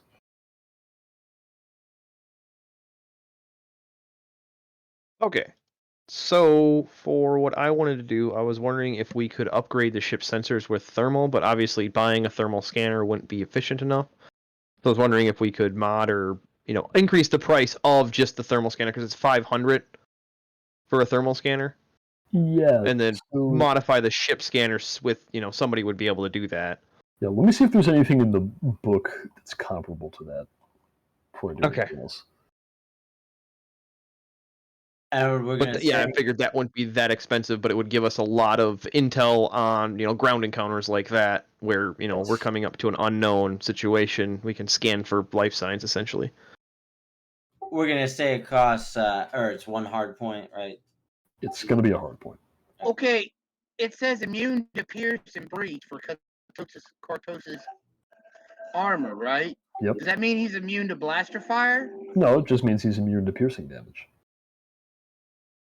What is it, blaster fire piercing damage? It No, also piercing- technically makes him lightsaber resistant. Yeah, pierce damage is an effect that negates your soak value. Oh. And breach is an effect that's that negates insane. your armor value. Yeah. Oh god, that means he will Yes. always be a He can tank. tank a anti-tank missile without Well, taking as that's- much damage. That's not necessarily what it means. It just means that the breaching property of the anti-tank missile will not affect his armor. However, assuming the anti-tank missile is a vehicle weapon, it will still deal... Each point of damage that it does is worth 5 points of damage for you. Right, it'll still be painful, but the armor would survive, even if he Yeah. turns to jelly inside of it. Yep. You would no longer be protected by the armor. You would need to be protected from the armor at that point. It's like you know those X-rays that they show of like football players getting concussions. Like imagine that, but with your whole body. Oh, Under, should we throw like a dozen stim packs in storage? I mean, I assume the doctor's been doing that. How are our medical supplies? That's like all his stuff. I am maxed up on everything on the show. 'Cause we don't have and any room in the first- ship for him. I have multiple stim packs, Okay. So I've got It's, five stim packs on my person. but I was just thinking having extras, I carry like I carry 10 on my person, and I have more than I have written on my character sheet. Back to the ship. okay. Yeah. Well, So- I I really wondering. don't need the ship because we have the Bantha tank and my medical. Yeah, I think No, I that meant for sounds people fine. to grab and throw in their inventory. Yeah, I think we're good on stim packs. All right. Question: do we have 2,000 to spare currently? The remaining budget's posted. 6,100. We're just waiting on Pete to get back on the my thermal scanner question for that's right, I upgrading was the gonna ship. do that. Yeah. Under, would we be able to add a environmental suit integration to that? 2K. I'm gonna 2K. say that just adding that would only be another 3,000. So thermal scanner upgrade would be $2,000. $3,000. $3,000. Yes. That's up to you, Under. And how much is the environment suit thing? 2K. 2,000. So we'd have 1,100 left. Okay, I mean, sounds good to me. What's the point of the thermal scan again? The thermal scan, Basically, it lets go you ahead. detect life signs. Okay, yeah, we should add that. Yeah. It is still limited to your sensor range, which I think is short, so it only works Yeah. within. Yeah, that's what I was going to say. I didn't know what the medium range for normal situations compared to, because I know short is very far. Short is very far. It's like one range band further than extreme in personal range, so it's a good distance. Yeah, so Of I didn't course, know with yeah. it being medium for a regular thermal scanner what that would correlate to cost-wise to make it effective on a ship. Yeah, and it is just a radiological thermal scanner, so Okay. it's still blocked by things like thick, solid terrain. Yep, Um, yep, exactly. Yeah, we'll eventually get to upgrading the scanner power and all that, but I just wanted that for, when we're going in like that engagement at the hotel. Yep. We would have been able to tell you exactly how many people were there, Devati. That's basically what I want it for. Right. Yeah. No. When you said it was life form scanning type thing, yeah, I'm all for it. Yeah, there's no life signs on Right. board. But this eats I up will add that on my sheet. this eats up the last hard point, doesn't it? No, does that? I don't know how many hard points you have left, but it uses. We have one. It does use one? Okay. Yeah, I think you spent. The ship has base 4 hard points, right? Yep. Yeah, so you used 1 getting an extra weapon. Mhm. You used 1 to install the back to tank, 1 to get the hidden compartment, and then 1 for this. Correct. Yeah. Here's how the ship, at least how I have the attachments on the ship.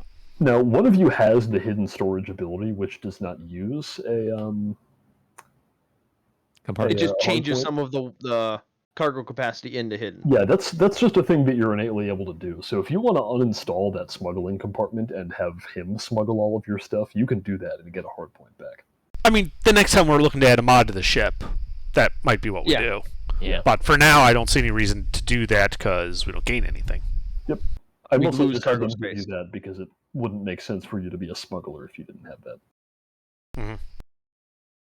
Yep. And technically we lose cargo space because that takes up a hard point. Whereas I just convert normal storage into hidden storage. The smuggling compartment takes up a hard point. Hard point's different from cargo space.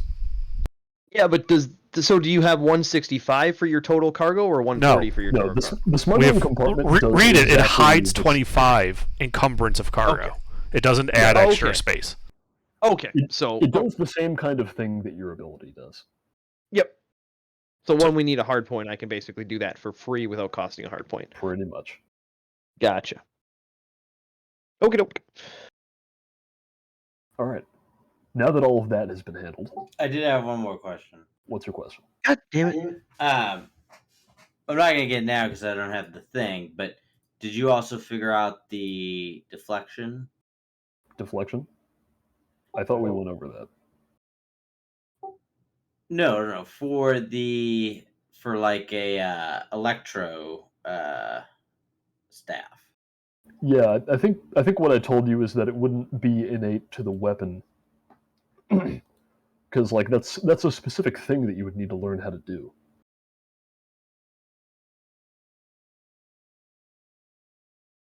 Did you figure out how I would learn how to do such a thing?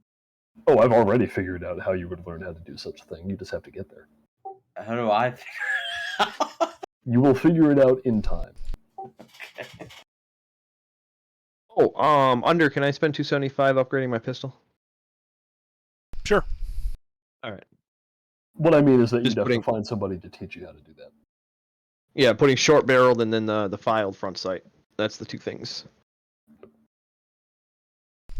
You're not going for any of the upgrades to those mods. You're just buying the mods. For now, yeah, I'm just gonna hey, buy the Under? mods.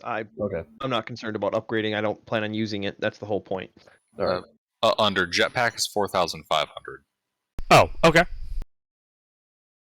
Good thing you said something. Okay, guys, we are broke. Let's all have a good sized lunch No, and they're not broke. He said We're not that broke. only no, for, I for know, trading. I know, but that's all the spending money. Yeah, this is the spending money. Literally, the money I've set aside: loan payment, trade goods, supplies, i.e., food and fuel. Very good. All right. I think one of you was going to call that guy. Hold on. Before we do that, I do want to buy the trade goods for the ship, and there is a role for that, for the how much encumbrance it takes up, and therefore how much we can fit on the ship. So it's official. We have acquired these items now. You've acquired Yes. those items now. You can add All them right. to your sheets. Pete, Did I you would buy any like to fuel for your not jet? yet integrate the environmental suit stuff. Okay. You I'm can just hold on going to those to. materials that you need for it. Yeah, I'm storing that at my workbench. What's the difficulty for buying the trade goods here? The, Or Mantel? This is going to be a +1 world. Or, no, sorry, a -1 world, excuse me. It's not harder to buy things here, it is easier. So difficulty 0. Oh, no, sorry. The difficulty would be 2. 2.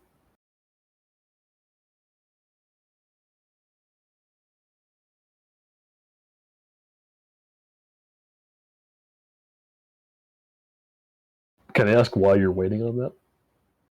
Me? Yeah. Well, once I kind of go into mechanic and I'm able to more effectively integrate and upgrade my stuff, that's why I want to actually like build it in. Oh, okay. I thought that want was to free. increase my chances of actual success. You don't have to roll to install the mod. You only have to roll to get the upgrades. Right. That nice little 2 number on there. Yeah, but that doesn't happen when you install it. You can do that whenever you want. Yeah, the initial mod doesn't have any rolls, but the upgrade does. That's what I was explained. Yeah, that's how it works. Oh, okay. So If I you can just just want to get the add- base mod, you can just put it in there. wait. Do I have to do the base mod and the roll for No, there's no roll. What he's just telling put it you in is there. no. You paid for it, and you can attach the attachment. Yes. You can put the environmental suit integration, but if you want the wearer removes 1 setback due to harsh environment, you would have to upgrade and roll at a later point. Correct. Okay, but I'm able to do it at a later point. All right. Yeah, you're able to wait. You don't have to do Okay. it when you install it. Yeah, sorry. I thought I had to do it when I installed it. Okay, No. good to know. All right. In that And I case, just realized yes, I'm hooking up my stuff. Congratulations! realized your armor is now a spacesuit. A flying spacesuit. I just realized the filed front sight doesn't actually have a hardpoint cost. So that means No. I can actually. Of course, can it put doesn't have a another hard hardpoint. point cost. You're removing something. Why would it have a hard point cost? I just assumed everything had a hardpoint cost. No, So I could actually put the vibro bayonet. you could. Sorry, what did you all add to your suit, Brinks? Environmental suit mod. I don't see that. The Mandalorian armor is now sealed. He puts his helmet on. It's pressurized? It's pressurized. Yes, I think you have the pressurized. old When he version. puts his helmet on, I have the what? he I can think you go have the out old into version. I space. changed it to environmental suit integration. It does everything now. Oh, nice. Don't worry about it. God, Pete. Now because every time I like upgrade this thing, I'm gonna hear that like Mandalorian jingle. I hear it right now. Branks, you would know, is this pistol a holdout blaster or light blaster pistol? Did you not? It's a You didn't write that blaster down? pistol. Come told on, you. It's just a man. blaster. Okay, no, He I did just a write it blaster. down. I He just even wasn't asked sure you if it which was one you light or wanted. not. You even specifically asked me, and I'm like, it's a blaster pistol. You can pick whatever make and model you want it to be, but it's a blaster pistol. I just want to know if I can put the Smash module on at a later point, but I cannot. That's fine. Because then I basically have nothing else I can really put on the hard points by putting the short barrel on there. It sounds No like point you in all- putting a sight on it. well, you just removed the sight. Yeah, I mean a scope or a multi-haptic sight. Anyway, it sounds like you all sort of spent the day buying and selling things. Yeah, seems so. that way. Yeah, probably. Spending the day in the market. And yeah, and installing stuff and whatnot. Jetpack. All right. Freaks go zoom zoom. Does anybody else have anything that they're going to do? So another day's worth on the pad. Well, yeah, or are you going to call that guy? Yeah. Yeah, you can call Romos Mal. He was the guy who gave you his comlink number to talk about that mercenary work that was starting up here. And so you call him? I do. Yep. And I don't think I actually gave this guy a voice, so let's give him one. Who is this? This is Captain Devati, the Peaceful Intentions. We talked about some while ago. We talked about some potential for some work out here. Oh, at Druckenwell, that's right. Yes. Yeah, no, I mean we're getting our people together. If you wanna come over and meet the band. I do. I know I told you we were on Ord Mantell. We're actually on Quan Chi, and you would know that Quan Chi is the moon of Ord Mantell. Okay. And then he would give you the address to a sort of shipping yard on Quan Chi where you could meet him. All right. We go. Yeah, you go. That's going to be. It'll take you more fuel to get there. Okay. How much? Gotta get my thing open again. Is it? Oh wait, no, it's in here. Starship rules. Because it says it only takes an hour to go from surface to orbit. Right. Yeah, I just keep a running total of that, so don't worry about it. Okay. Yep. Yeah. So you fly out to the moon. This is Quan Chi, also known as the junk moon of Ord Mantell, because the whole thing is, well, not the whole thing, but the planet is known for having really big scrap yards because people just dump their scrap here.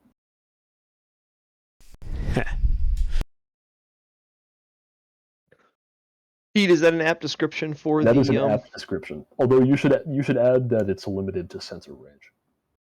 Yeah, no, that's assumed. Okay. But I will add that. Yep. Anyway, you head to that moon, and you're able to navigate to the address of the sort of shipyard that he gave you. Now, you remember how when you went to Druckenwell, there were like a bunch of other ships that were all around the same size as yours? Mm-hmm. It's sort of the same situation here, except this is a bit bigger, and it's all like out in the open. Okay. Is there a charge for landing gear? Or is it uncontrolled like that? This appears to be uncontrolled. It's more of like it's like you've ever gone to a really big wedding out in the country where it's just like a bunch of pickup trucks pulled onto like somebody's land. Mm-hmm. Yeah, it's like that. Okay, yeah. Yeah, and there's like a bunch of people milling about around here. It's some of them are like you. A lot of them are like Braytak. Just like a bunch of tough-looking dudes. Mm-hmm. People pursuing mercenary work. Just all sorts. Well, then I think we should go out and mingle, but you guys should look tough and all that. I know a couple of them will have little difficulty doing that. Well, one of them has freaking corrosion armor, and the other one's a jetpack and environmental suit. So I think, yeah, that That thing. Right, it's Double keratin. the It's speed, keratin okay. armor. But yeah, I'm gonna do my tried and true and stay with the ship. All right.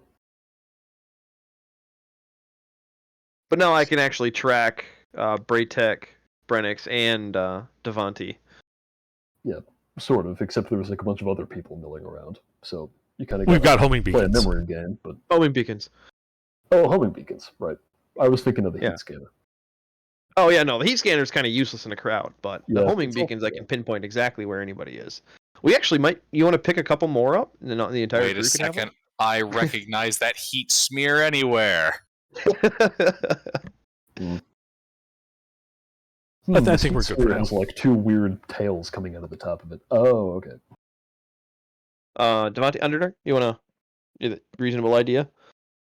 Yeah, you could have done that during your shopping spree. Okay, so that would be Buy one Aiden for everybody. and Tenerak and Tix. With 3 more. Okay. So that's 3. I mean, I don't. Do I need one? Because I'm gonna be the one doing the scanning. No. I don't think I really need one. Okay. So if you guys want, you can add a homing beacon to your inventory, and then have real-time tracking on where everybody is, and then you can also use it in combat for basically aerial strike beacon.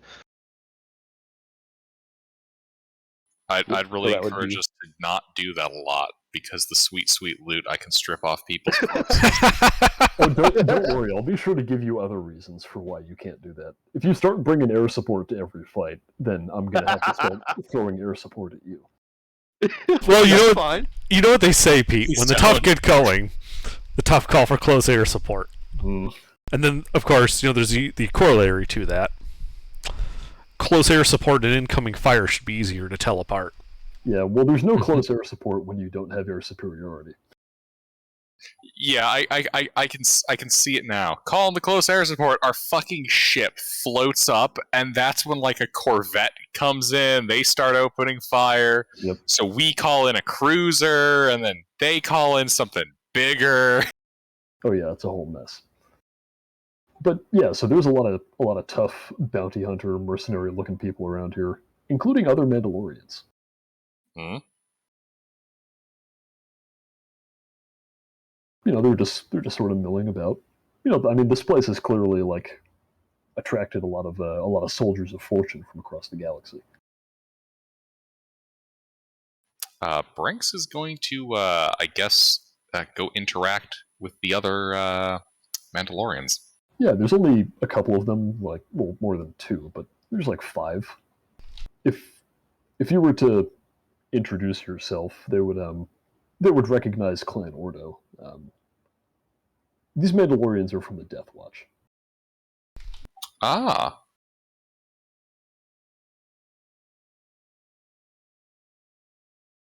Out of curiosity, what's the current standing of that organization? The current standing of that organization is that they're being used as an imperial puppet government on Mandalore. Okay.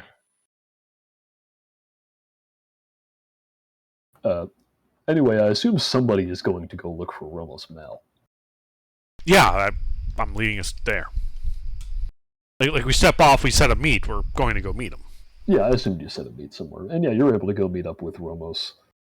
He's like, Devani, I'm so glad you make it. Or you made it. Lots of people turned out here. It's a real good show. I can see that. Lots.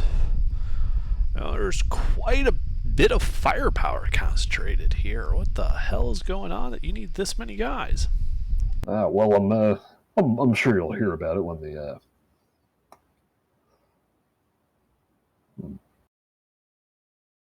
Hold on, I need to come up with an NPC name. There's my perspective. Yes. Where's my I have a list. I do have open comms, so you do at least hear the conversation. Yeah, but this is my perspective. I'm just watching a radar blip. We're all together, all of our homing beacons. There's one big blip. Yep, yep. That's why I grabbed that one. Mm. All the numbers of the homing beacons are all like stacked on top of each other I'll too. be right back.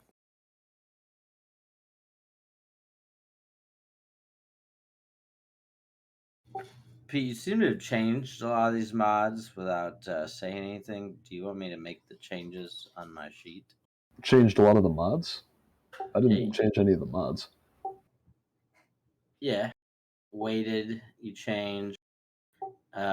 Serrated edge, you change.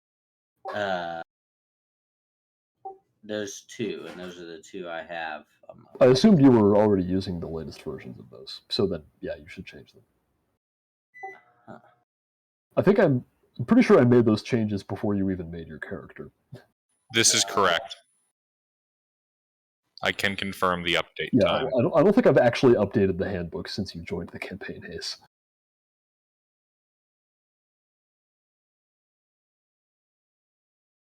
Huh. Anyway, yeah, but he was having a conversation with you. Say, how long exactly have you been in the Ord Mantell system? You just get here? About a day. Okay. I'd better explain what's been going on then. I'm sure if you've been following the events in the region, you know the Ordis Kane's got his whole sort of breakaway little traitor empire out here that we're right on the border of, supposedly. As far as anyone recognizes such lines, yeah. Right. I say supposedly because well, word on the street is that the government of Ord Mantell has been cooperating with the Pentastar Alignment. I raise my eyebrows. And anyway, that's what got all of us out here. What I've been told is that the Empire has received official. The Empire has evidence that the government is working directly with the Pentastar Alignment, and they have covertly declared the government of Ord Mantell to be a rogue agent. What they're gathering all of us out here for is to remove that government from power so the Empire can come back through here and restore order. So it's a black bag op. More or less. It's more like the Empire can't just send the Navy out here to take care of the problem because that would be bad for PR. Right, so they want us to grab the leaders and ship them off. Well, it's not just going to be grabbing the leaders. It's going to be a whole deal. We're getting paid to wage a guerrilla war here. How much? If it were that simple, they would have had Imperial intelligence do.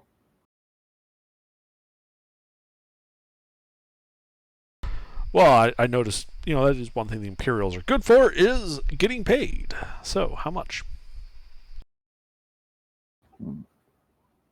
Well, it's on a permission basis. I'm sure you could.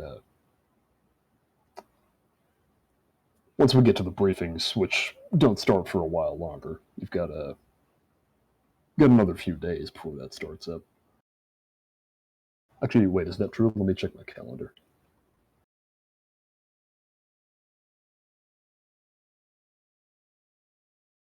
Let's see, it's day 29. Okay, I think you've actually got about 10 days before this was supposed to start, give or take. So you are still here a bit early. How long would it take to get to Telos and back? We can go pop over there, do that, and come back. It took you...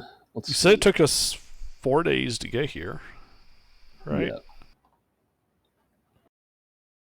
Well, before I answer that, if you were to bring up that you had somewhere else to be, he would mention that part of the reason why so many people gathered here early is because they're providing training, or rather, people are providing training to each other. I see. I see. Sounds like people might be interested in that. Well, I guess we're going to be staying then.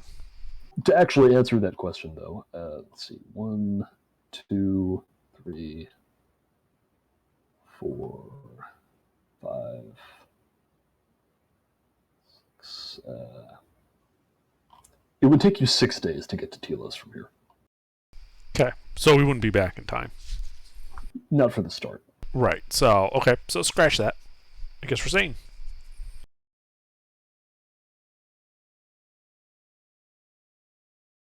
All right. Yeah, then, oh, well, I'm glad to hear that.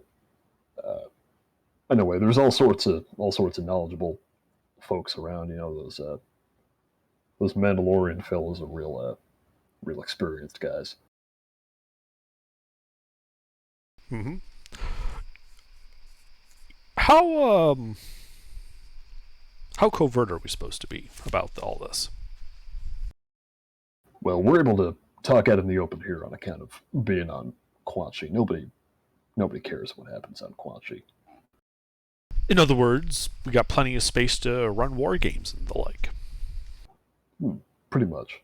As for when we're actually getting to operations on planet, we tell them the truth, which is that we're patriots removing a treacherous government from power.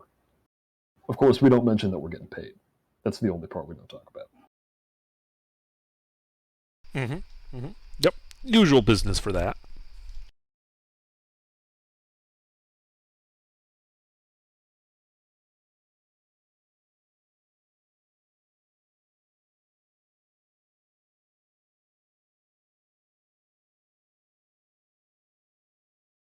And I think unless there's anything else you guys want to handle right now, I think that's about what we're going to call it.